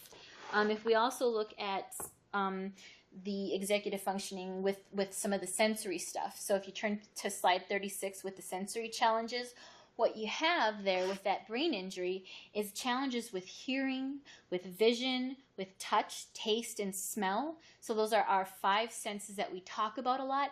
But then there's also 2 senses that we don't talk a lot about, which is our vestibular and our proprioception. So the proprioception sense, which is, I think, is really interesting, is our sense in the three-dimensional world. Okay, we right now are experiencing the world in 3 dimensions. Even though I'm on a 2-dimensional screen to you right now, you are able to interpret my image and imagine me as a three-dimensional being. Okay, that's a brain function. That's a human skill that we've developed. If you can't imagine your world in 3 dimensions, it means that you aren't able to really gauge the ground beneath you. You don't know necessarily the distance from your foot to the floor. So when you walk, you might be walking with kind of a heavy foot to really feel that ground beneath you. You might not be able to sense the table in front of you or something like that. So that proprioception sense is our ability to navigate through our life in 3 dimensions and to really sense the things around us in our room and gauge that distance. Vestibular is about balance. The vestibular is kind of that inner ear balance function, or that sense of balance that we have in the world. If the vestibular function is off, then our coordination is off. Okay, our sense of balance is off, which if it's off, that sets us up for possibly, having an injury. But if our touch is, if our sense of touch is off, and we don't feel things very well in our tactile sense, we might get an injury but have a really high tolerance for pain and then sustain that injury without telling anybody. Okay, so all of these things kind of taken together can create and set up some challenges for a person.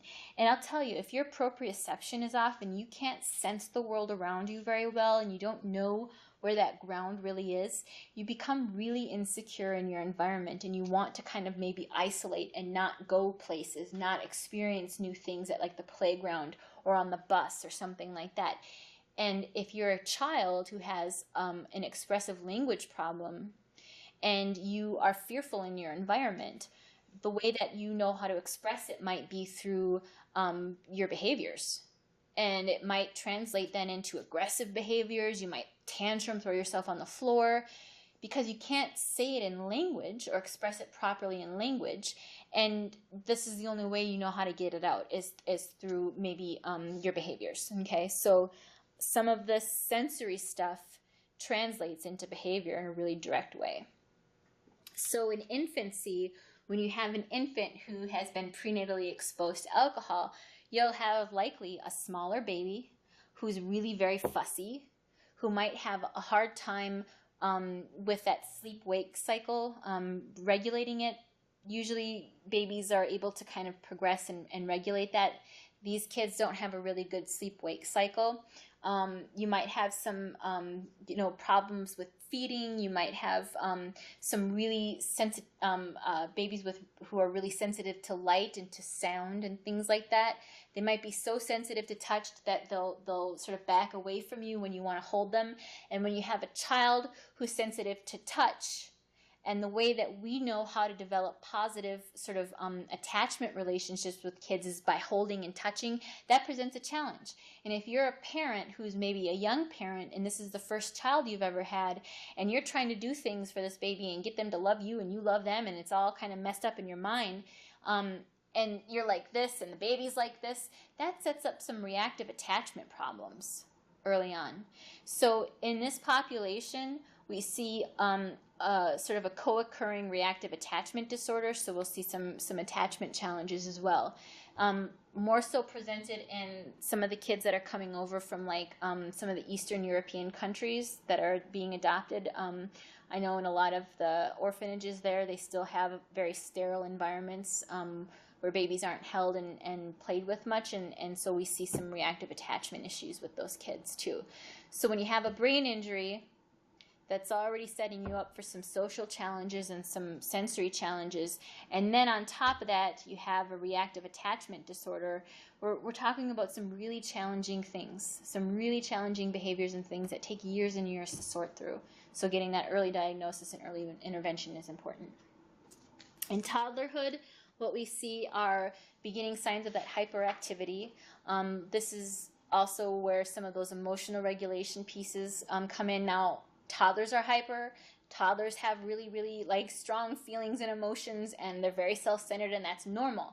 what we say about the development for kids with brain injury is that we look at that normal threshold, and this is kind of beyond that. Okay, this is beyond what we would typically identify as being normal. Okay, so we would never use in a diagnostic practice the norm. We would say that it has to be sort of beyond the norm, or the behaviors are causing some kind of a problem in some area in their life.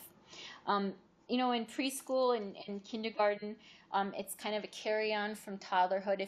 If things aren't, if there aren't interventions early enough, then that hyperactivity becomes even more challenging. The relationship piece gets set up in like that preschool, kindergarten time. So the child learns that the only way I get attention is when I do bad things. So I'm going to continue to do really bad things, and that way I get what I need, which is attention, proximity to adults, things like that. A lot of those behaviors then get reinforced. We also see a lot of language difficulties in the preschool, kindergarten age.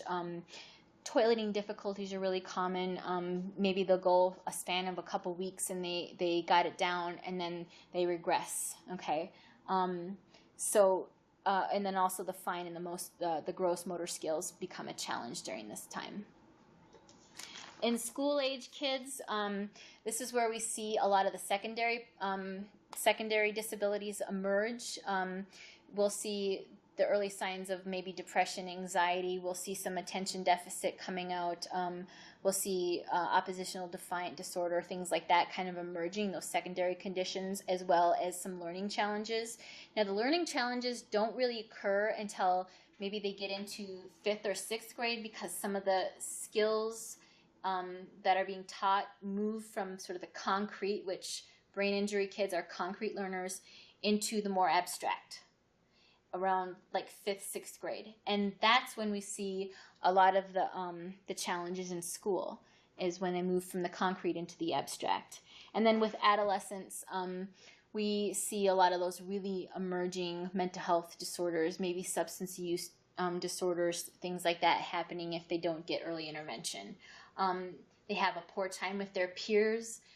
They have difficulty in situations where they'll lie. They'll tell you what they think you want to hear. And it's not malicious, but it's because they socially want to be accepted, and they want to tell you what they think you want to know. Okay? And so they have to get work. You work with those kids, day in and day out to try to reinforce, like, telling things in an honest way, socializing with peers in a healthy way. They have poor sexual boundaries. So if we see this population with, writings and stuff on their arms, we get worried about whether or not they are doing sort of the cutting or rubbing or something like that. Also, we worry about their sexual boundaries and whether or not they're having unprotected sex. Are they drinking alcohol? Is there a risk that they would become pregnant and consume alcohol during pregnancy? All of those types of things. In adulthood, again, poor adaptive skills, poor functioning skills. If they don't receive intervention, they oftentimes end up incarcerated. They end up homeless. Really hard time hanging on to a job, maybe transitioning from one house to another, to another, to another. Not having long-term friendships. All of these things that we would kind of identify as being quality of life things, like having some sort of source of income or something, some kind of housing, friendships, things like that we identify as being quality of life. And that seems to be really lacking in the population when they become adults and they don't have intervention or support. So we've talked about well-being and everything. We've talked about the secondary conditions, and I'll just kind of go through that. Slide 44. What we want to see happen, and our hope in identifying early on, is that we create a measure of individual well-being, a measure of quality of life. And what that looks like is that the individual, when they become an adult, they have health. They have good health. They have close personal relationships. They've been able to establish that. They have a sense of safety, personal safety, and then safety when they go out into the world. They have a standard of living that supports all of this well-being. They have goals and they have achievements that they can look at and identify. whether or not the goal or achievement is that they're brain surgeons or they graduated high school. I mean, it's all relative to their ability. That they have a sense of connectedness to the world and they have some sort of future security, whether or not that's an independent future or a future where they are living in a group capacity, whatever their ability. Okay, so we want to have sort of a sense of individual well-being. The time right now is 8:14 by my clock, and we have until 9. And so what I think I'm going to do, we were going to continue with the group activity, but we're going to just kind of launch right into the next part. And then at the end, we're going to talk about some intervention things that you would think about for the kids that you were assigned for your case vignette. So while I'm going through the intervention piece here, I want you to think about what are some interventions you would introduce to the kids that you have in your vignette. Whether or not you decided to refer them for FASD testing is, you don't have to have that in order to do interventions with kids. And these interventions can kind of go across the gamut of different disorders. So when you have interventions, what you need to have is a team. And I've got a list of people that could possibly be on a team for a kid who has FASD. And I want you to look at the list and kind of become familiar with it. And if you do encounter in your care someone who has an FAS diagnosis and they have recommendations and there's nobody listed on those recommendations, you refer back to this or send me an email or give me a call and say, Dion, I have a kid with a diagnosis of FAS. Who should we have on the team? Here are the things that are happening. And I can help you kind of go through that. The most important person or group of people, though, to engage is obviously the individual, the family, and their natural support within the community. Natural support being people who are not social service or paid professionals, people who are in the community who are there just to be supportive and to be helpful. Intervention strategies include protective factors, early diagnosis, what we call accommodations, anticipatory guidance, community-based resources, education, family support, medical mental health, developmental therapy, safety, and the social service or child welfare system. So slide 50, early diagnosis. We all know this already, but an early diagnosis helps to set everybody up so everybody's on the same page and so that we all know what we need to do in order to support this person to have that individual well-being that we outlined earlier in the presentation. You can get an IEP at age 0. You can get a diagnosis at age 0. Not saying that I necessarily want to see somebody getting overdiagnosed or something like that, but I want everybody to be on the same page, and I want us to start early on with interventions, okay? We have a question here about that in Pennington County. Yeah. We have a foster parent here who has adopted 2 young children through the foster system. Mm-hmm. So they're adoptive parents now, and she spoke about a couple different doctors, one in Duluth and one in St. Cloud, and been told by both that they won't test either one of the children until they are in school and we see issues. Could you hear that? So the medical doctor said that they, in the 2 areas that you brought them, which one was Duluth and then one was St. Cloud, they said that they wouldn't. I haven't been able to bring them to either one because the waiting lists are 6 to 8 months, but they won't even let us get on the waiting lists until we put them through all the testing in the local areas. Okay. And they're saying we can't even do that testing until they're in school and we see issues, which we already see issues and we've been told there's problems. And there has been an admission by the birth mom about drinking during pregnancy. So you're up here in Bemidji. I'm wondering if you maybe would have some resources for this mom. My recommendation would be to check out the university. I know it's quite a drive, it's a distance, but to call the University of Minnesota. They have an FASD diagnostic hospital or clinic. And I know that some medical doctors are, because they don't have the resources, like they don't have a team assembled for all the testing that's necessary for FAS, they might say, well, I'm not going to be able to do this until you get all these other things done, and you can't get them done in your community maybe until the kid gets a little older. So you can look at like the University of Minnesota, and they have a team or like a clinic there with all of the professionals who would be able to do all of the testing together. Some medical doctors just honestly are not comfortable testing until the child's older, and it's more about the medical professional really than what's possible. Okay, so I don't know if that answers your question, but Yeah, that's the what I've been told about like our medical doctor just keeps like saying, well, call here, call here, call here, and it's just kind of the runaround. It makes sense because he's thinking I'm not old enough to do all the testing. no, I don't know. I don't know. What I can tell you is that you can get a diagnosis at age 0.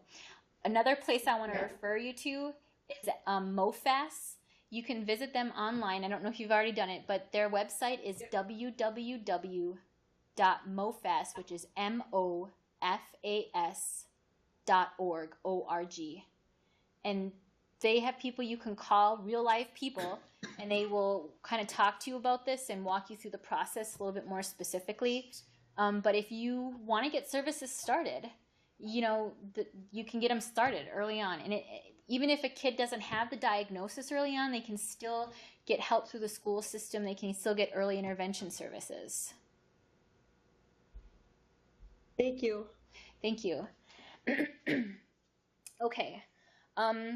So accommodations are adaptations to the environment, or modifications. These adaptations, they're just an amazing little things that are lifesavers, that just make the huge difference in a classroom setting. Accommodations are like for example, if you have a child who's tactile sensitive and really needs a lot of constant feedback, what you're going to see with that kid is that they're going to always be tapping their pencil, they're always going to be fidgeting with something or hitting the kid in front of them or something like that.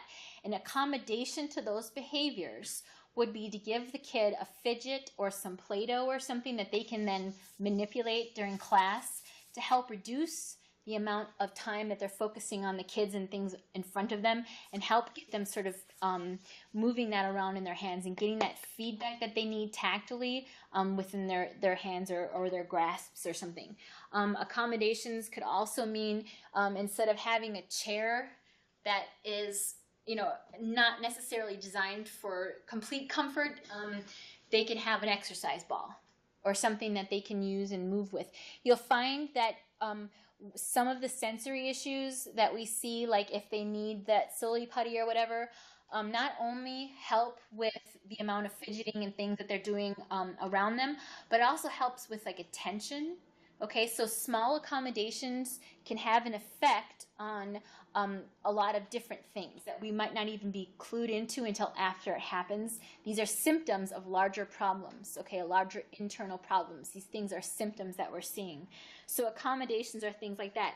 Accommodations are also communication things, okay, what we call the external brain. So they're pictures and things that kids can look at to kind of guide them visually through different processes, okay. If you look at the next slide, I have just some pictures that help kind of point out some different types of accommodations. So it's really helping that brain that has a hard time making those cause and effect connections to visually see it happen before it happens, okay? And so any type of visual cue, visual scheduling and things like that will really help a kid move along and identify what they need to do next. For example, I don't know if you can even see this, but on my iPhone, I have a timer, and my timer shows lapsed time and how much time we have left, and this is a visual cue for me to help me understand how much time I have before the end of our training today. I use this in my session oftentimes with kids who are preoccupied with what's going on, when do I need to do what I need to do, and they can kind of see, and it helps them sort of pace and move along until they're transitioning to the next thing that they're going to do in their day. Because transitions are also a really difficult piece for these kids. They're okay once they get involved with an activity like crayons and coloring, but then when we need to transition them into something else, that's when we see that they're going to have a lot of anger and tantrums and really be kind of resistant to that. And it's only because the brain is used to doing this and we're asking it to shift gears, and the brain doesn't automatically shift gears with the brain injury, okay? Not like the other kids. It takes them a little bit longer. Anticipatory guidance and prevention are those types of educational things that we can do early on to avoid future problems, okay? So if we have a child who has language difficulties and can't really express whether or not they're happy or sad or mad, or if they're mad, but instead of saying they're mad, they say they're happy because they think that that's what you want to hear, we work with them on identifying correct feelings and emotions. Okay, and you can do that by having images, by telling social stories and things about it's okay to feel sad. We have kids who come into care, into foster care, who are like 4 or 5 years old, who've literally never cried. And when they come in and they want to cry, they're stuck. They're like this. And they can't cry. They can't let it out. And we teach them how to cry, how to let it out, how to express without feeling that fear attached to that, and for the first time they're allowed to cry. So if you can imagine, it's we learn a lot of things through crying. We learn a lot of things through expressing feelings, and they were stuck. They weren't allowed to learn all of those things that people learn naturally in that process. Community-based programs are excellent, not only because they are ways of getting the kids out into the community, but because it builds upon pro-social skills, and it also introduces them to people that hopefully they'll be interacting with for the next 10 years, 15 years or so. And that way it creates like a social network within the community. So if little Johnny is seen at Kmart or something like that and he starts to pocket something that he wants to shoplift, maybe there'll be somebody in the community who understands or who knows little Johnny and can kind of help him say, hey, I remember you from back in Boys and Girls Club, and how are you doing? Well, I saw you put that in your pocket. It just helps to kind of create that network. So some of those community-based programs would be like the Boys and Girls Club, Special Olympics. Maybe there's a mentorship program or something that someone can get involved with early on.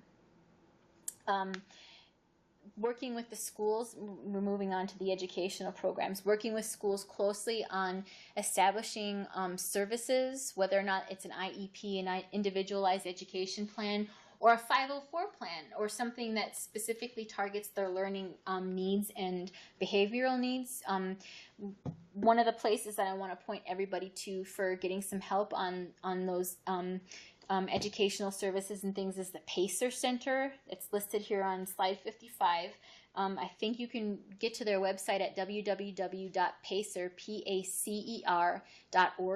and they have representatives all over the state who can help sort of get you involved with that process. And like I said, you can have an IEP done before a child even starts kindergarten. So getting that started, the goal then would be that they don't need the IEP, or if they do have it, it'll help create those adaptations in the environment that they need in order to kind of reduce or maybe even prevent some of those behaviors that will then maybe cause them some social problems, maybe some emotional problems, later on.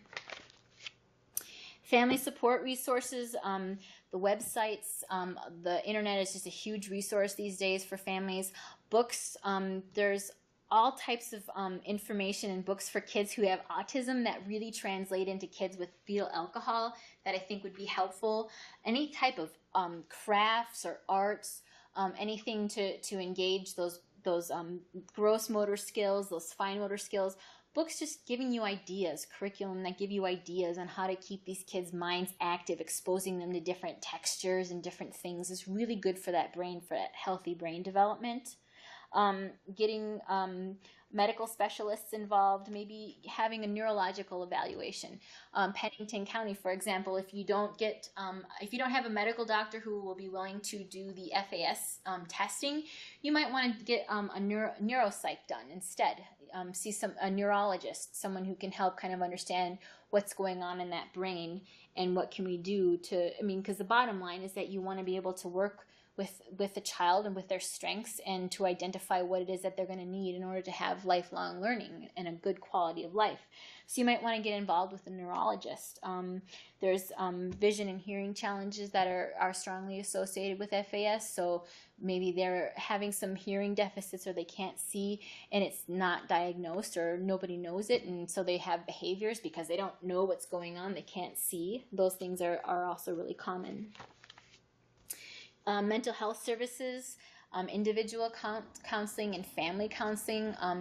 These are great intervention strategies. Sometimes we'll get kids in our care who are a little older, like 8 or 9, and they've already sustained a lot of abuse or neglect or trauma, and having sort of a family therapist kind of working through that and helping kind of everybody adjust and transition is a really nice way to kind of build those relationships and create secure attachment. Physical therapy, occupational therapy, speech language pathology, all very important. Get to know your occupational therapist very well. They are going to have great tools for you to use in the home. Weighted vests, brushing the skin, all of these things are great resources for these kids who have sensory integration challenges. Reinforcing safety at home and at the school. There are online programs that you can use to help with fire safety and everything. And the research suggests that video game type of learning and stuff actually is really helpful for brain injured population, because the video screen or video games are very simple with facial characteristics and features, so there's not as much information to process in terms of body language, which helps them identify what it is that they need to focus on in order for the learning to happen, and they focus less then on facial expressions and things that we see with people, like live people, okay? So the video game type of learning scenarios and stuff are really helpful because of the simplicity of the design.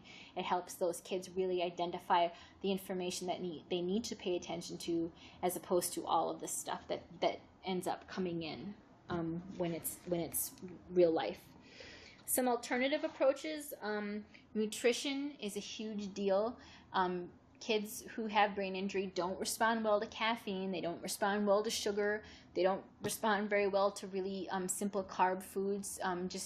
In terms of the way that's broken down and the insulin levels are raised, and the hormone response and the chemical response in the brain, it just creates sort of an environment of chaos, and that contributes to hyperactivity and impulse control. It contributes to those really strong mood fluctuations, which then don't support that emotional regulation piece. So really watch the nutrition. Some people have said that they've had success with the paleo diet in their home, going on like gluten-free diets and stuff. So something maybe to add to your research if you're interested. Biofeedback, relaxation therapy, all of these things really help just give them skills and tools so that they can expand the ability to relate to stress and to experience stress, but not become overwhelmed by it. Yoga is great for those gross motor things, and also for muscle tone and relaxation. Massage and animal-assisted therapy. We do a lot of referrals to equine therapy, which is working with horses. Again, sometimes the social cues and the facial expressions and things of humans are overwhelming to kids in this population, and so they work better with animals. They work better with animals because animals keep it really simple, and it seems to be something that they can then relate to and not feel completely overwhelmed in a social way. So we are really kind of getting down to the wire here. I'm going to just kind of continue through, and then I want you to talk a little bit about some possible interventions that you picked up on for your case vignette, and then we have an evaluation still that needs to be done before the end of the night. So going on to slide 63 with that kid like this. We'll walk through this, and then I want you to do your case vignettes. I want you to remember some of these key things. If you forget everything tonight, that's fine, but this is the piece I really, really want you to remember. If in doubt, concentrate on your child's strengths and talents. Accept your child's limitations. I have a picture here of Velcro. this is kind of funny because if you're raising a kid with FAS, you'll know that tying the shoes can be sometimes such a challenge, and maybe you want to pick and choose your battles. And if it's just too much and it's every day, day in and day out, just get Velcro. Really, just give yourself a break. Give your kid a break. Just get Velcro, okay? And sometimes that's okay. Be consistent with everything. Okay, I have a picture here of the Grand Canyon. This is, to me, gives us a picture of the big view, the long view. We're not looking at the moment necessarily all the time. We're not looking at today all the time. It's a snapshot. What we want to think about is over time. What is it that we're trying to facilitate? What is it that we're trying to gain over a long period of time? What is it that we want to see at the end? Okay, and just keeping that in mind. Use concrete language and examples. As we said, say what you mean what you say. If you tell a kid he's a fly on the wall, the kid's literally going to think that he's a fly on the wall. He might even try to jump on the wall. Okay, so just be really clear and use concrete language. Use stable routines that don't change often. Okay, so try to do the same thing every day. Those of you who are in the child care know that how important routines are, and how kids just really love and they know what to expect with that. Keep it simple, okay? 1 + 1 = 2. Very simple concept. Keep things simple. Don't overcomplicate. Don't overthink things. Be very specific with what you want, okay? And using very specific examples. Remember that the brain sometimes can't think 4, 5, 6 steps ahead. It can only think 1 step ahead. Use positive reinforcement, okay? Supervise activities. We often say that you want to do line of sight supervision, meaning that you keep them in your line of sight and don't let them out of your line of sight, because that's when all of the commotion and things happen. And last but not least, repeat, repeat, repeat. Like we said earlier, that myelination process is really important, and you want to just continue to repeat things. You might have to repeat it over and over and over. And I'll give you a quote before we launch into what your intervention strategies are. It was written, I think it was by Anne Streisguth, and she said, if you've told a child 1,000 times and he still doesn't learn, it's not that, if you tell the child the same thing 1,000 times and he still doesn't learn, it's not the child who's a slow learner. So what it's saying is that if you're doing something and you're saying it the same way over and over and over, and the kid isn't getting it, you might want to change how you're saying it. You might want to change strategies a bit and see if you can come at it from different angles and get creative and work outside of the box. So what I'd like you to do is each of the counties, I'd like you to come up with some intervention strategies that you think might be helpful in your case scenario. And then I think we'll be doing the evaluations, and we'll be done. Incidentally, I just learned tonight that this is the first VPC training that's been offered for about 2 years, is it? About 2 years. So yay, we got the first one. Okay, go ahead. It's 8:36 by my clock. We'll take about 5 minutes or so, and then we'll come back.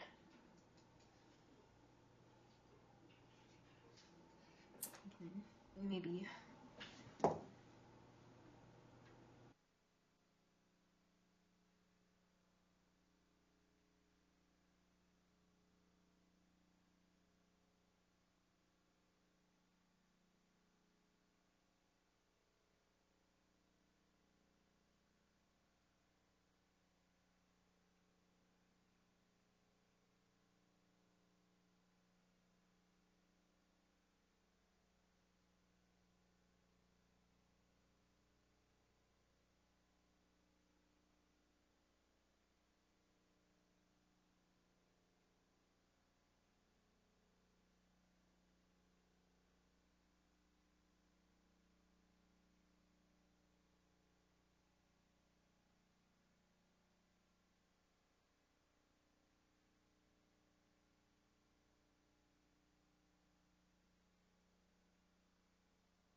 Okay, so we have about a minute, and then we'll come back. So whoever the writer is, get your thoughts together, and then I'm actually pretty excited to hear what you have to say about it. So thanks.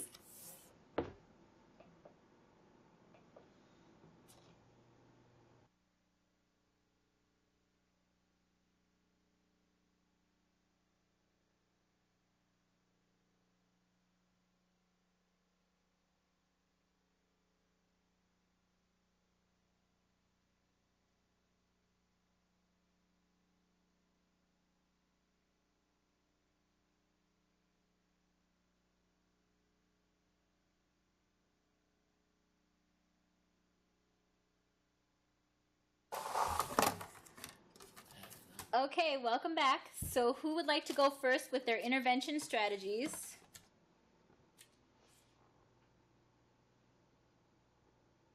Okay, so why don't we'll start with Norman County. You had Bella?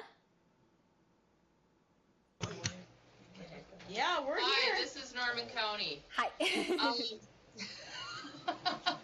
I'm standing there with my head in the door.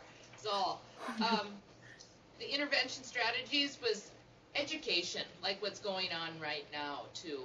Mm-hmm. And to look at fetal alcohol as, you hear the word fetal alcohol, right away everybody's considered to be a bad parent. That's not always the case, too. Right. To take away some of that,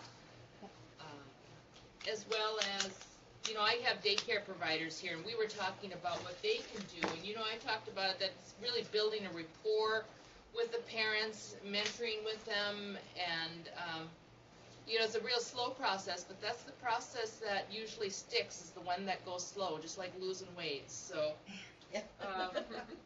I guess maybe that's our intervention that we would do here with child care providers. Sure. That is actually a great analogy because, it takes time to put the weight on and it might also take time to take it off, so that's beautiful. Yep. Good. Thank you. How about Roseau County? We would begin with hopefully a reliable family person that could provide some good family history. Mm-hmm. So we have something, perhaps there's something to go on. A medical physical would be important and certainly to include a hearing test. If the little Arnold, is it Arnold? Yeah. Is having some issues with language, maybe there's a hearing problem as well. So we thought that was important, and a speech eval would be important too. Very good. Very good. Roseau County. Oh. Well, what I'd like to say is that I know that when you introduced Arnold, the team felt that maybe there wasn't enough information to yet go into sort of an FASD testing process. And it sounds like what you've done is what I think is a very responsible thing to do, which is ruling out some stuff. It sounds like what you're doing for little Arnold is some less invasive tests like the hearing and things like that and the medical, and just kind of ruling out some things before having to kind of resort to the larger test, which would be the FASD test, which can take 6 to 8 hours and also might involve having to move the entire family down to the cities for a couple days or something like that, which can be really stressful for a kid. What's that? How would a 3-year-old tolerate that sort of a testing situation? It is a challenge. 6 to 8 hours. Wow. It is a challenge. Yes. To keep a kid in a doctor's office or in an area for that long. I mean, the people at the clinic know that this kid is going to have a meltdown, and they're prepared for it. But what you're saying is that you would collect some information and maybe then it can reduce the amount of time that they would spend at the testing site if they had some medical records that already covered some of these pieces. So it's really very smart of you to do that. Yep. Okay. Pennington? We talked about the importance of finding a daycare and also being consistent with the caregiver as well, talking about routine, doing the same thing day after day with Sam, and the importance of positive reinforcement in the daycare setting and the home setting. And you had kind of touched on a little bit about the importance of changing how you ask a child to do something if it's not working, looking at how you're asking that question. And then we also talked about the possibility of a sensory integration assessment for Sam to see, with the biting, if there was something going on there that would be helpful. Good. Can you tell me why it is that you think it's important for Sam to be in a daycare as opposed to just staying home and not being in a daycare? Well, I think it's just based on what this vignette said about that he was forced out of the supportive daycare environment. So I guess I was just assuming that the family probably needed to work. Okay. Sure. So. If I can. Oh, we got one more comment here. Okay. If I can add one thing, with all the daycare providers that are listening and watching, as having both my kids in daycare, don't be afraid to tell the parent what has happened for that day, if something's got off schedule, if a nap wasn't taken, if there was any issue. Don't think it's too little not to tell them, because at home at night it makes the world a difference. So just make sure and tell them, especially if it is a kid that has issues. And make sure and talk to them. Don't just let them go, here's your kid, it's been an awful day, go. You can't do that. It sounds like our daycare providers can be sort of the day-to-day eyes and ears for us, and really give us kind of some information that can sort of tell us if things are escalating or not. So that's really a good point. Yep. Okay. Polk County, last but not least. Okay, first I want to address the question from Pennington County quick, because I'm not only a foster parent, I'm a daycare parent also, or a daycare mom. I run a daycare. How would a person go about addressing a family with concerns like that, though? Because it's kind of one of those things where you don't want to insult a parent, yet you know that a child might need the help. So how would you go about addressing that without knowing yourself or being secure in yourself to know what the issue might be?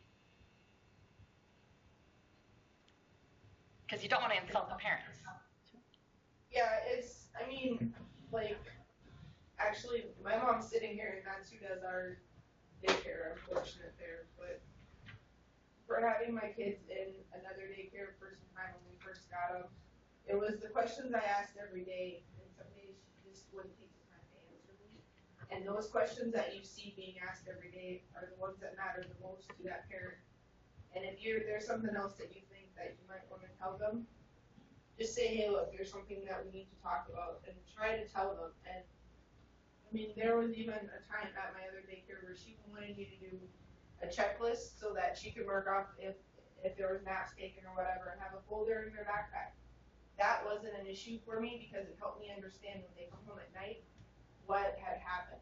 So that was helpful for you. Yeah, it was really helpful. And it's something that can be done during nap time or whenever. I know daycare providers are busy people, so.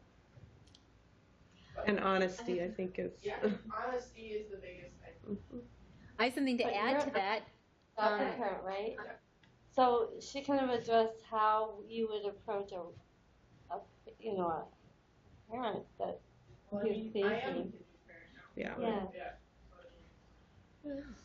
Having a third party involved, a medical doctor or a mental health professional might be important. And also, if you had a document like an IEP, or if you had a document or something that could help as kind of taking the focus off of me or you, or blaming or any of those shame kind of things, and saying, well, it looks like we have a plan here, and we're addressing them, but there might be some behaviors. So how do you want me to go about this as like a child care provider? I can tell you on a day-to-day basis, or I think if you can have some kind of third party thing involved where it doesn't have to, the focus doesn't have to be but me and you going at it, that we can just say, look, we have this that we're working on, and this is the plan, and it could be a helpful way to kind of build those relationships a little bit better too.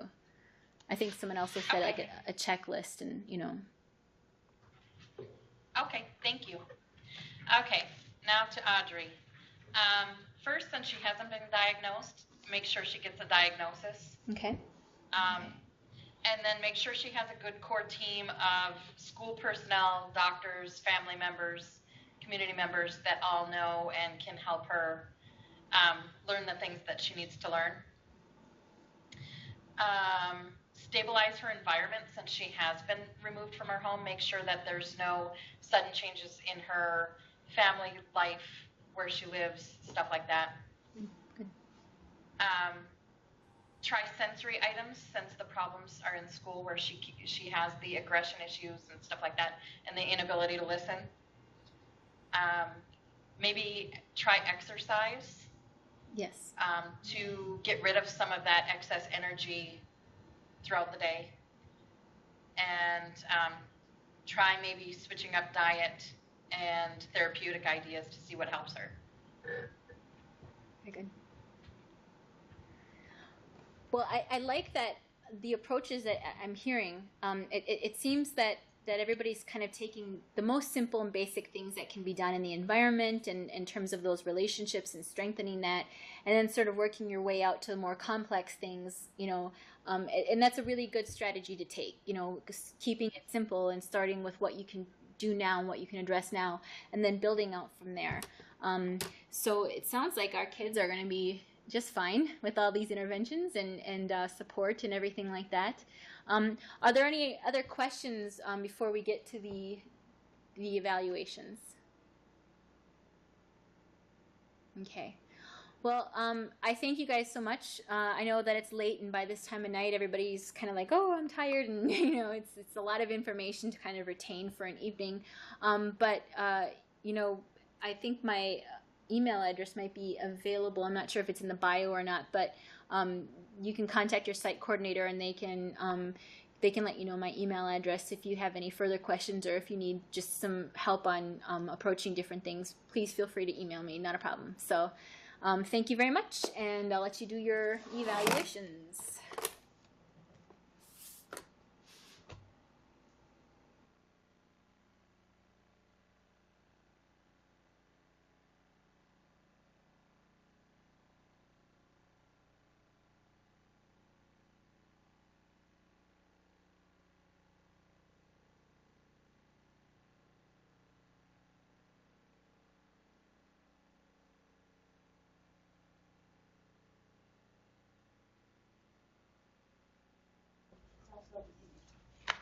Dion, I'm wondering if you could give us your email address. I'm not seeing it on Sure. anything. My email, it's all lowercase, and it is D as in dog, PANSCH. So it's the first letter of my first name and my last name at gmail.com. So that's Okay. at dponch@gmail.com. So Thank you. thank you.